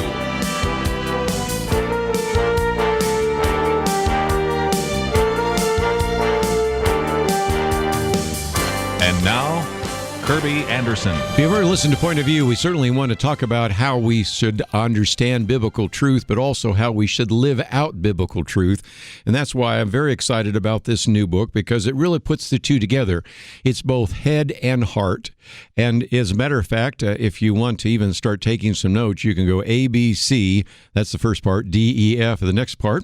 And of course, we're going to be talking with somebody who's really good with all of these acrostics, and that is our good friend Hanegraaff, who, of course, is the president and chairman of the board for the Christian Research Institute, the original Bible answer man of our modern era. Of course, there was one before him as well, as we well have talked about. Author of more than 20 books, but this one I think is going to be helpful because it helps you put the two together. It has the title Truth Matters, Life Matters More, The Unexpected Beauty of an Authentic Christian Life. And Hank Hanegraaff, always great to have you on the program with us. Well, Kirby, I am always privileged to be on the radio with you as well. You're an amazing apologist and Christian thinker and a great friend. Well, and I also have to ask the question that everybody wants me to ask. How are you doing health-wise? Because we were all shocked a number of years ago to find out about some of the challenges that you've faced, and we would certainly like to know how you're doing. Well, thank you, Kirby. I was diagnosed with stage 4 mantle cell lymphoma in April of 2017, and I went into treatment, and I went into remission as a result of that treatment a number of times, but every time the cancer came back, and the most acute reoccurrence was in January of this year. In December, so a year ago, I was in perfect health, I was in remission, and I was shaving the first week in January, and all of a sudden I saw a bump right under my jaw, and sure enough, the tumor started to reappear visibly. And so I had to go through a pretty arduous procedure. I had to have a transplant. In fact, I have the blood of another person running through me, one of my sons. So to the extent that I have any of my own immune system or blood system, I'm in trouble, but I'm 100% him now, and I think there's a theological parallel that can be I would say so. On there. You think about John the Baptist saying, he must increase, I must decrease. Well, I have to be 100% my donor to survive. And actually, the transplant went well. While I was in the hospital, Kirby, I almost died. I got an E. coli virus that was resistant to antibiotics. My oldest son walked into the hospital room just about the time I went unconscious, and they got me to ICU, and I don't remember 3 days of my life, but I will tell you that was a transformational period, because before I went into ICU, I was still in this mode of thinking, I have this, I've got this. I was taking my IV pole and going in and running on the trampoline, on the treadmill. Treadmill in the exercise room. And I've got this. But after I came out of ICU, it was a complete transformation. It was not, I've got this, but God's got me, because I was completely dependent. I'd have other people wash me, diaper me, put me to bed. It was a time of coming to an end of yourself and no longer relying on your own initiatives or prerogatives or strengths, but rather completely reliant on the Lord. So I really thank God for this experience, because, I've often said that God is not interested in healing us physically. He's interested in healing the whole of us. And when he gets a hold of our attention through physical maladies, he has an opportunity to do spiritual surgery. Wow. Just an incredible experience, and I knew that also shows up in the book in different places. But again, if you are just joining us, this is a new book out called Truth Matters, Life Matters More, about 270 pages, published by our friends at Thomas Nelson. And you can break it down into two sections, which we will. Truth Matters, which is ABC, which gets into answers, and we'll be talking about apologetics, biblical interpretation for the B, and countering counterfeit religions. And let's talk about that for just a minute. I do want to focus a fair amount of time on the second half, but the first half is something that you're well known for. And we are living in a time, Hank, where more and more evidence is coming to us from various apologists, from archaeology, from history, and a variety of others, which I think helps us understand that we're doing apologetics, as you say, in an age of skepticism, but we really have a lot coming our way, don't we? Yeah, absolutely. And the one thing I didn't want to do in this book is simply tip my hat to truth. I've spent a career over 30 years, very much as you have, in the field of apologetics, defending truth, defining truth, debating truth. And I think this is very, very important, increasingly important in the post-truth culture. So again, I wanted to devote half of the book to this matter of truth. Truth matters. But I also want to communicate that life matters more. After all, Jesus not only communicated that he is the way, but he is the truth and the life. I don't want to be a dichotomaniac and falsely dichotomize between truth and life either. So this book is built on the foundation of truth, but just as the map is not the territory and the menu is not the meal, we need to go beyond truth to experience a relationship with the lover of our soul, a relationship that is more than simply ethereal. It's a relationship that comes through the perichoretic movement whereby we inherit a divine nature. We don't become what God is by nature, but we do partake in the energies of God, and that can be transformational.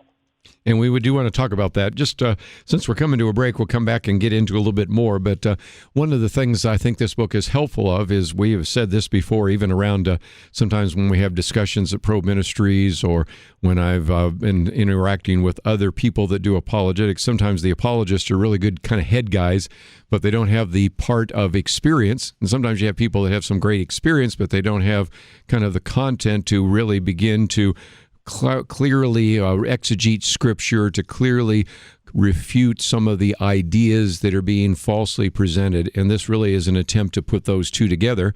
And this comes from an individual that, of course, has been the Bible Answer Man and provided all sorts of content and answers to those questions. Those first three answers, which are the whole issue of apologetics in a modern age of skepticism. B, biblical interpretation, removing the veil, really understanding how to interpret Scripture. And then C, countering counterfeit religions and that whole issue. But when we come back, we'll also spend some time talking about the other section, that is D, deification, becoming gods by grace, and we'll explain what that is. Ecclesia, the idea of the church and the source of life, and fusion, the secret to global transformation. So we've got a lot to cover. And of course, if you are interested in this book and want to talk about how to put together some of those facts that we talk about so often here on the Point of View radio program and have so many times talked about with other people doing theology and apologetics, to the whole idea of living the Christian life. That's exactly what we're going to be talking about. We'll continue our conversation with Hank Hanegraaff right after this.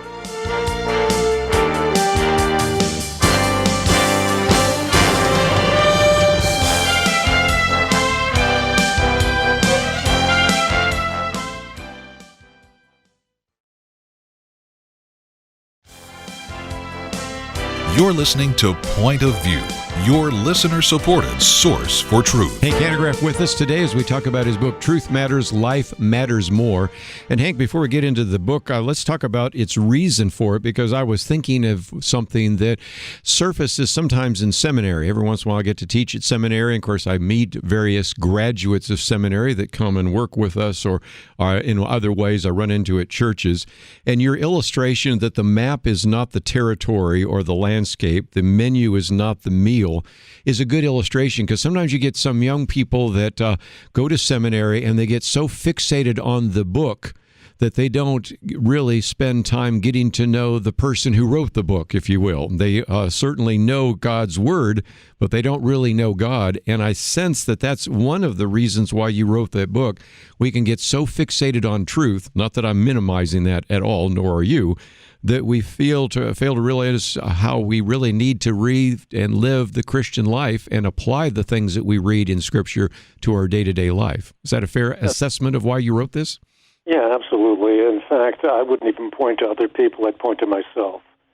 As I said in the last segment, I had debated truth, defined truth, defended truth, but oftentimes I was not experiencing the life that is life to the full, and that's what Jesus promises. He promises that we might experience life that is life to the full. Now, certainly we're going to experience that in eternity, but we can experience that even now. And I think that my own experience in standing for truth became my portal into life. We stood for a particular organization that we had previously thought was cultic. But after doing an evaluation, which took us to all kinds of places around the globe, we discovered something, and that is that while we disagreed vehemently on secondary issues, we stood united on the essentials of the historic Christian faith. But even beyond that, in meeting some of the adherents of this group, I started recognizing that they were experiencing something that I wasn't experiencing. In fact, it was so acute for me that when I was traveling back on a trip from China, I remember looking out the airplane window and wondering if I was even a Christian. Wow. And while I was thinking about this, I thought about the Summa by Thomas Aquinas, which was not finished because Thomas Aquinas, too, had a Eucharistic experience that completely rewired his circuits. Now, my experience, as I say in the book, was not as profound or as immediate, but it was just as real. I had an experience, an encounter with the living God that rewired my circuits as well. And that's one of the reasons why you wrote that section, and I might just say that's 2/3, almost 3/4 of the book. So even though we will certainly be talking about a little bit in terms of truth, we're really talking about the experience. But help us out, because that was where you also had to apply the things that you've done over the years of evaluating counterfeit religions and saying, okay, I don't use my experience to evaluate God's Word, but at the same time, I recognize that there are people that will misinterpret what the Bible has to say, because it talks about the fact that when we become a Christian, we're filled with the Holy Spirit. Well, then some of our New Age friends will just say, well, then you're really saying that you become God. Well, so help us with a distinction there, because that's going to be key as we get into some of these chapters that you have in the latter part of the book. Yeah, I think the big distinction that has to be made is that we never become numerically identical with God. We don't become what God is in essence. God is ineffable in his essence. However, his energies come down to us very much like the rays of the sun are emitted from the solar disk itself.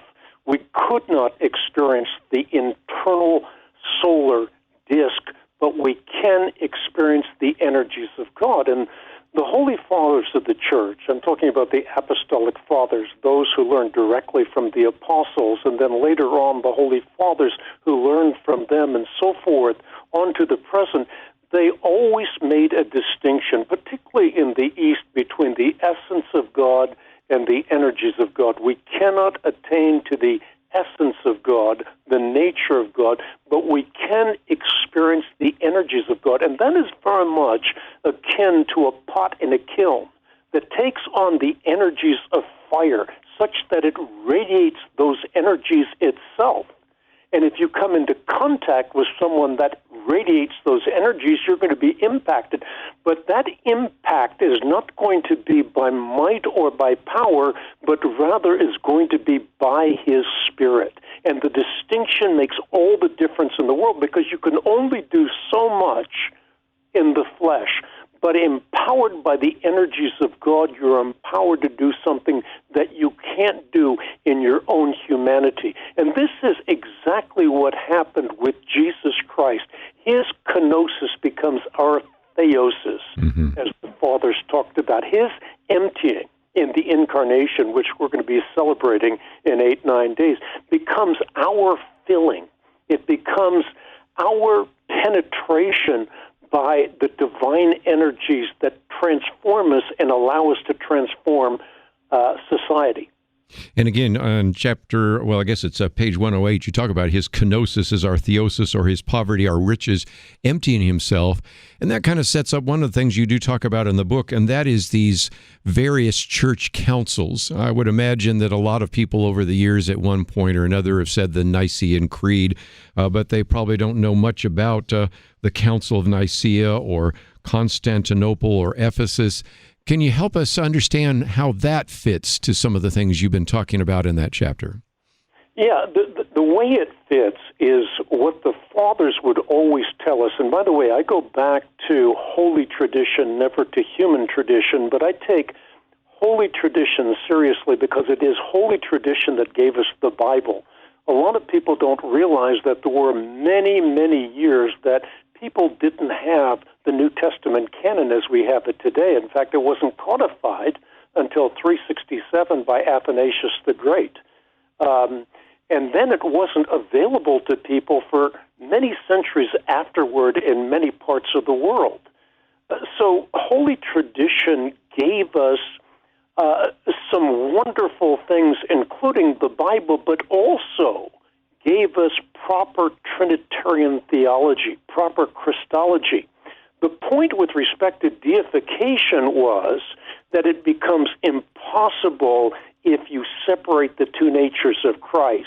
It becomes impossible to be deified if you only ascribe to Christ one divine nature. It becomes impossible to be deified if you curtail one part of the human nature, or if only is seen in Christ a single divine will in operation, because what is not assumed cannot be deified. And this is what the Holy Fathers come back to over and over again. And that's why the 7 ecumenical councils have a lot to say about deification. Again, this is deification rightly understood. As I point out in my chapter on deification, I wrote about deification back in my first book, which was published in 1993, Christianity in Crisis.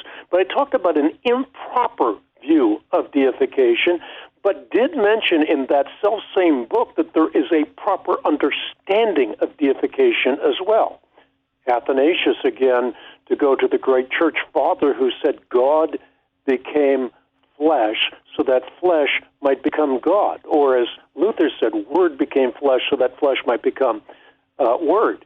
So the idea here is that what is not assumed cannot be deified, and that's why proper Trinitarian theology and Christology are axiomatic to the process. Well, we need to take a break, and when we come back, we're going to talk about what does that mean in terms of your prayer life. And again, as we've talked about this, you can summarize some of this using various phraseology, facts, FACTS, and we'll talk about that, what that means in terms of sort of your day-to-day life, how that fits into the church and the body of Christ. And then we'll get into a couple of other issues related to this book. And if you'd like to join us, the conversation is certainly one where we're talking about truth matters. The first 3 chapters, then life matters more, and we're going through a lot of topics simultaneously.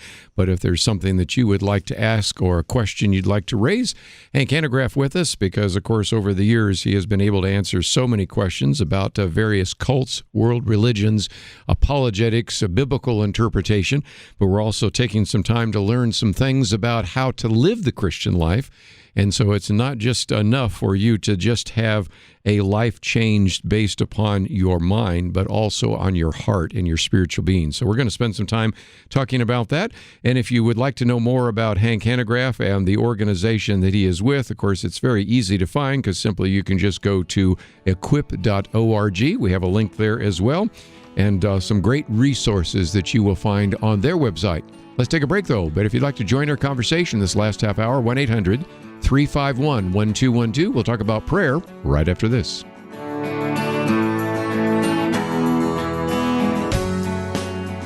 There's an old saying that the first casualty in war is truth. Maybe that helps you understand what's happening in America right now. Thankfully, it's not a war with bullets, but there is a war for control. Control of the country and control of your pocketbook. Truth is under fire, but you can help turn the tide by supporting truth. Join the Truth Team at Point of View Radio. Learn how you can make a difference at pointofview.net/team or call 800-347-5151. Don't let truth become a casualty on your watch. Pointofview.net/team and 800-347-5151. So what would you do with an extra $500 a month in your budget? Pay off loans, save it, do something fun? Well, it's something you may need to think about if you become a member of MediShare. MediShare is a Christian healthcare sharing ministry, and it works. You can save big time on your healthcare costs, and you don't have to pay for things you don't believe in either. Find out more. Call 855-SHARE-40. That's 855-SHARE-40. 855-SHARE-40. Point of View will continue after this.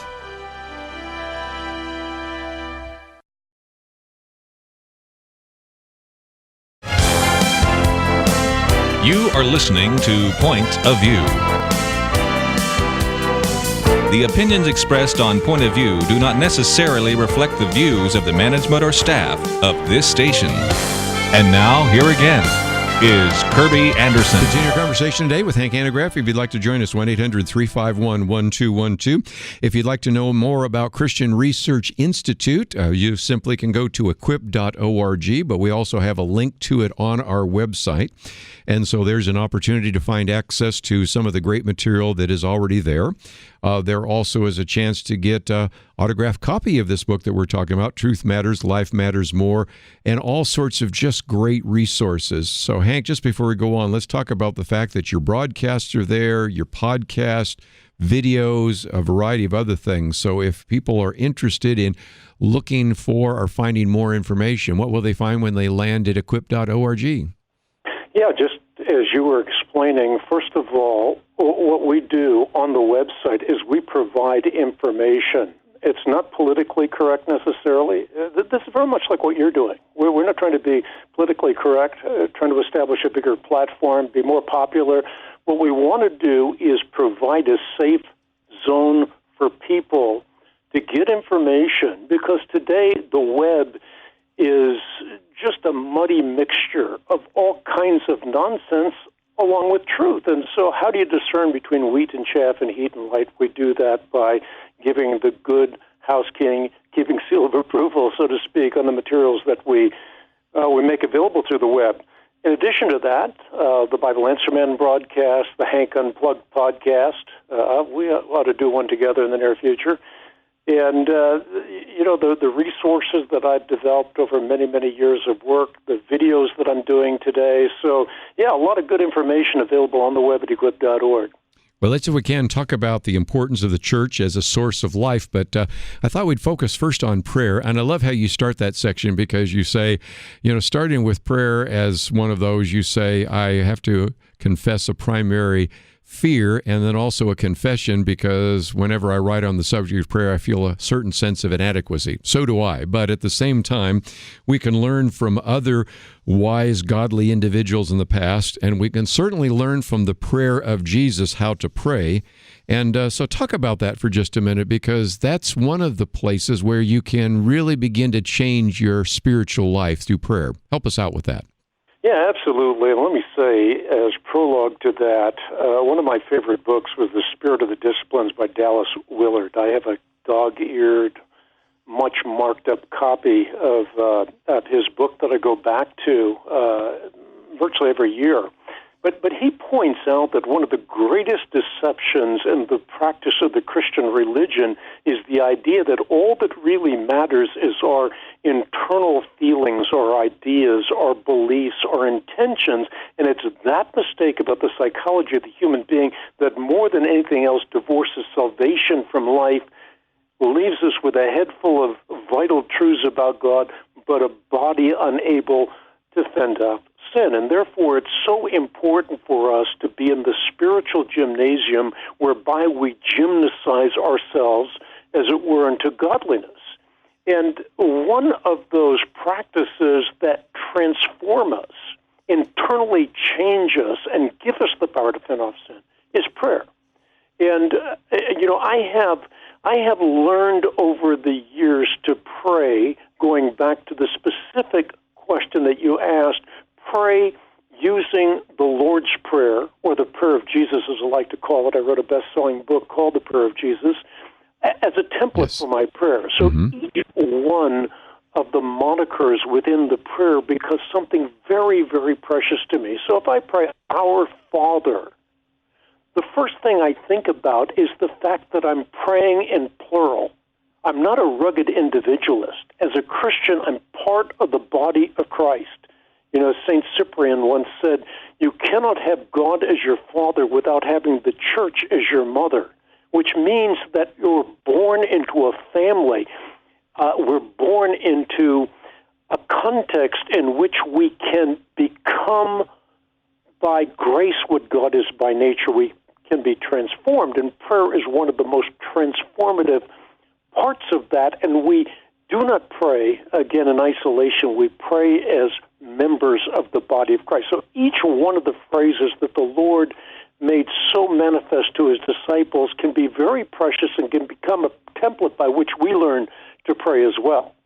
So the Lord's Prayer is a big part of my own prayer life. And as you mentioned at the end of the last segment, I also use a fax prayer guide as a template for praying. So virtually every single day, and I think I can honestly say every day, but just to be careful, I use the FACTS, F-A-C-T-S, as a template for prayer. So that becomes part of my prayer process. Now, although it's an acronym, I don't necessarily pray the letters in the exact order in which they come. I feel limited sometimes to talk about adoration and begin my prayer by expressing my adoration, my praise, my worship for God. At other times, I want to express my faith in God, or even I want to express how unfaithful I have been, where I say I put my faith and trust in God, but in reality I'm putting my trust in the arm of flesh. And when I become aware of that, I confess that to the Lord. Confession also being the center, a part of prayer. Thanksgiving. So often in prayer, we fail to give thanks. We have just been blessed with the very thing we've prayed for. I mean, I can say that even with respect to my own health. I mean, here I am in the studio, healthy again, cancer-free, and so often I can forget that God has made that possible so I can continue serving him for a time and fail to give him thanks for that momentous gift that he's given to me. But all of that precedes supplication. So often we do it in inverse order. We rush into God's presence before our knees ever hit the ground. Yes. We're ready to rush back into our frenetic life. So we treat God no better than we treat treasured relationships. We want intimacy without the investment of quality time. Now, what I've just gone over is the Facts Prayer Guide. I talked about faith. I talked about adoration, confession, thanksgiving, supplication. All of that becomes a template for my own prayer life, and supplication very seldom becomes the first thing. I mean, imagine if I walked up to you to Carrie, I mean, we have a certain relationship, but I said, as a stranger, walk up to you and say, give me your wallet. Well, you would look at me like I was crazy, but if your wife said that, you'd probably give her your wallet because you've developed intimacy and a relationship. Yes. And the same thing is true with respect to God. So I think supplication makes sense within the context of relationship. Yes. I wanted to get into a couple of others. Again, there's so much more in the book than we can possibly cover, but you do talk about this idea of abstinence, and that's the idea of FAST. And I thought that was helpful because, again, Jesus says that anyone who would come after me must deny himself. And you're looking at abstinence in a broader sense. Can you explain that to our listeners?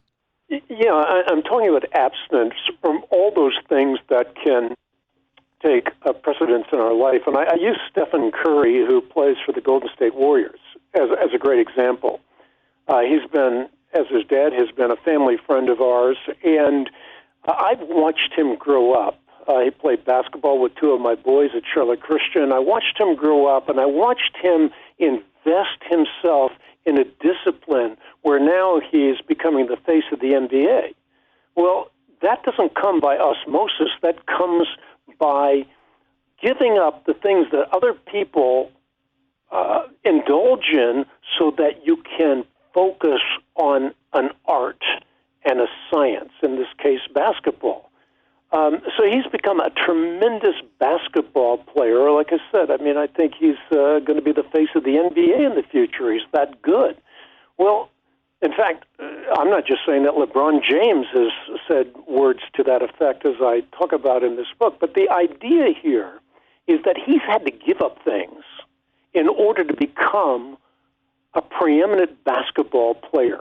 Well, if that's true for basketball, how much more is it true for intimacy with the one who knit us together in our mother's womb? So abstinence is a very good thing. I talk about how I got in several car accidents in a very short period of time, and suddenly I couldn't play the game I love, the game of golf.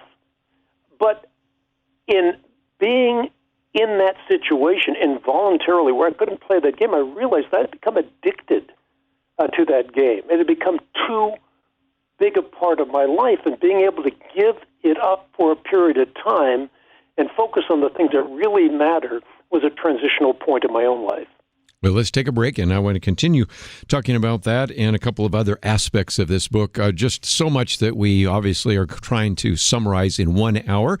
But again, if you want to get it in hardback or Kindle, probably can get it online, which we have a link to, but I would hope that you will also be able to find it in your local bookstore. It's published by Thomas Nelson, about 270 pages. Hank Hanegraaff with us. We'll be back right after this.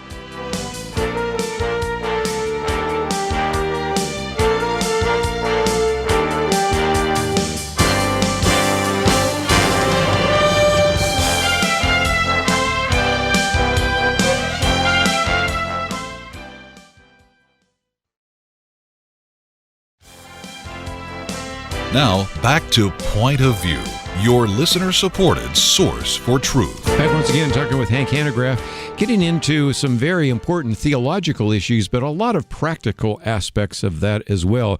You talked about, of course, abstinence from a favorite pastime like golf, but you can talk about abstinence from food and a variety of other things. And again, one of the things I appreciate are the acrostics fast, forgiveness, almsgiving, supplication, transformation. A lot of this are just back to these spiritual disciplines. We mentioned Dallas Willard. We, many years ago when he was alive, had him on the program. And every once in a while, I feel like we channel him, I mean that in quotes, through people like J.P. Moreland and others, because these spiritual disciplines are important. And sometimes in the Western world, we've sort of lost a lot of that, haven't we? Yeah, absolutely. And I think particularly the emphasis that I have in the book on fasting. So often that's seen as a warped monastic practice, failing to recognize that we fast from food so that we can feast on God, but in doing so, we also have resources that are available to touch the people who are in need. So almsgiving becomes part of that whole process as we learn to fast. And there are so many health benefits with respect to fasting, even intermittent fasting. But this is one of those practices that can be transformational, and it's a three-braided cord that comes along with almsgiving and comes along with prayer. And Jesus assumes that we will fast. In the Sermon on the Mount, he talks about fasting. When you fast, it'll be like the hypocrites. So you don't fast because you want the approval of men. You don't fast for the wrong reasons, but you fast so that you can have a spiritual connection to God that's ever deeper and more significant. And so how do we go about this in this, as you said, fast-paced, frenetic lifestyle? Our prayer life is short and sometimes not intimate. We rarely hear anybody talking about the spiritual disciplines anymore. So in some respects, Hank, I get the sense that this book is calling us back to some of that, but how, maybe even in your own life, have you kind of changed some of the things that you've done so that maybe we can learn some lessons vicariously from how you've begun to implement those in your life? Well, I talk about the spiritual disciplines in the sense that Tom Landry did. He was the famed coach of the Dallas Cowboys who said that a good football coach makes men do what they wouldn't ordinarily do so that they might be what they've always wanted to be. In this case, it means becoming Christ-like. And so we, as I said earlier, we gymnasize ourselves unto godliness. And some of the disciplines that I talk about are very basic.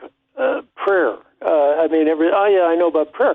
But how much time do we really spend enjoying the Lord in prayer, as opposed to something like I talked about earlier, where it's just a matter of supplication, it's just a matter of bringing our requests and then going on with life, as opposed to enjoying God in prayer. I talk about reading as well. I mean, if you think about reading as interacting with another mind, I mean, God inspired the writers. So you're interacting with the mind of God. You're also interacting with the minds of men who were very much alive when they wrote. So the Apostle Paul, you have an opportunity by interacting with Scripture to interact with Paul as he was being inspired by the Spirit of God. We think about the book of nature. So often we fail to recognize God in the beauty of nature around us. I mean, you look at the galaxies. We used to think that there were billions of galaxies. Now we know that there are trillions of galaxies, each with billions of stars. You think about the handiwork of God and the fact that God has given us that handiwork that we can enjoy for eternity, and we can get involved in the process right now. It becomes an intoxicating reality, and that's really what I'm trying to say. If we get back to the basics, we can enjoy what we've always wanted to enjoy, the very thing that we are created for, and that is to become God-like. We're created in the image and the likeness of God. The imago Dei, the image of God, can never ultimately be erased from a person, but we can choose to become more and more like God. We can ascend, as it were, up the Edenic mountain to eat from the tree of life and thereby be transformed from one living, beautiful reality to another, from one glory to another, as Paul puts it, with unveiled faces. Wow.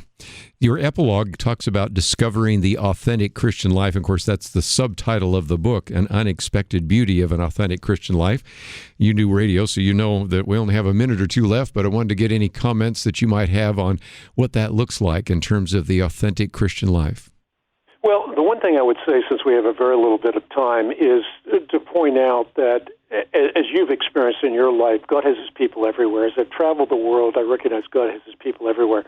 And one of the things that I'm looking towards in the authentic Christian life is working towards fusion as opposed to continuing fissure within the body of Christ.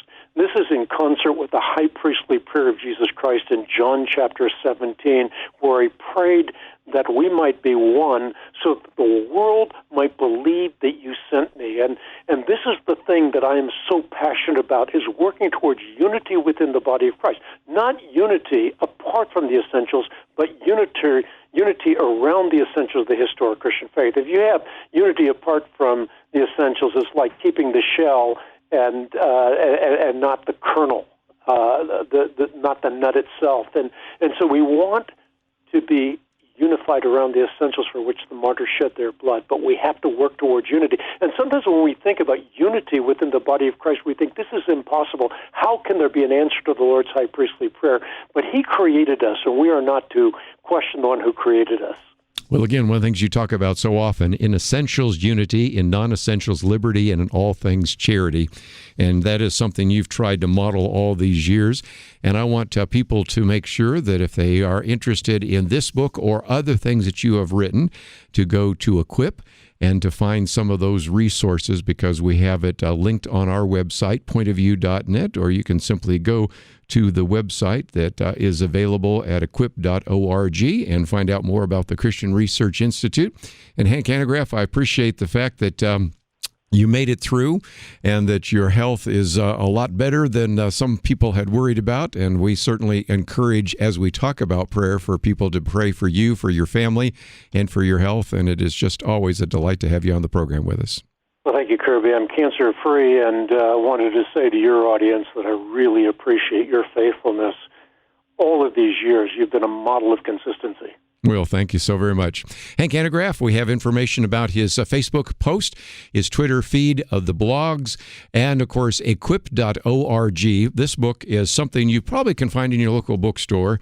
It's going to certainly provide you with some great content about such issues as apologetics and answering biblical questions that you might have there. Also, a section on biblical interpretation so that you are interpreting Scripture accurately and countering counterfeit religions. But the significant part of the book gets into some of those other aspects of living the Christian life, and I think you're going to find this helpful. So it puts truth and experience together, puts your brain and your mind with your heart, and I think you will really enjoy that. Subtitle, An Unexpected Beauty of an Authentic Christian Life. And that is written by Hank Hanegraaff. We have lots of information on our website, pointofview.net, and as we come to year end, we're getting close to it, aren't we? It's already halfway through December, and so I hope you'll start thinking about what you would like to do to give a year-end gift to help us at Point of View, and you can do so by going to the website, pointofview.net. Click on that button that says Join the Team, or even that button that says Donate. I want to thank Andrew and Steve for their help behind the scenes. I'm looking forward to seeing you tomorrow right here on Point of View. So when people first hear about MediShare, they have questions. Some good ones, like, what is it? Well, MediShare is a Christian healthcare sharing ministry. It's not health insurance. It's a different way of doing things, which leads us to this question. Why do so many become MediShare members? Two big reasons. They save a lot. The typical family saves $500 a month, and they feel great about it. With MediShare, you aren't forced to pay for things you don't believe in. Find out more. 855-SHARE-40. That's 855-SHARE-40. It seems we can't get through a day without hearing how science has been corrupted to support political goals. Media entities have sold out truth for the sake of favored narratives. Even some religious groups have abandoned the Bible to support things based on feelings. So who can you trust?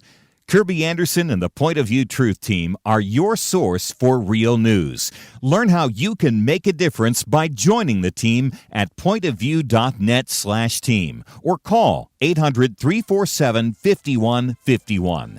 In a world of unending fog, Point of View is a shining light. Do your part at pointofview.net/team or 800-347-5151.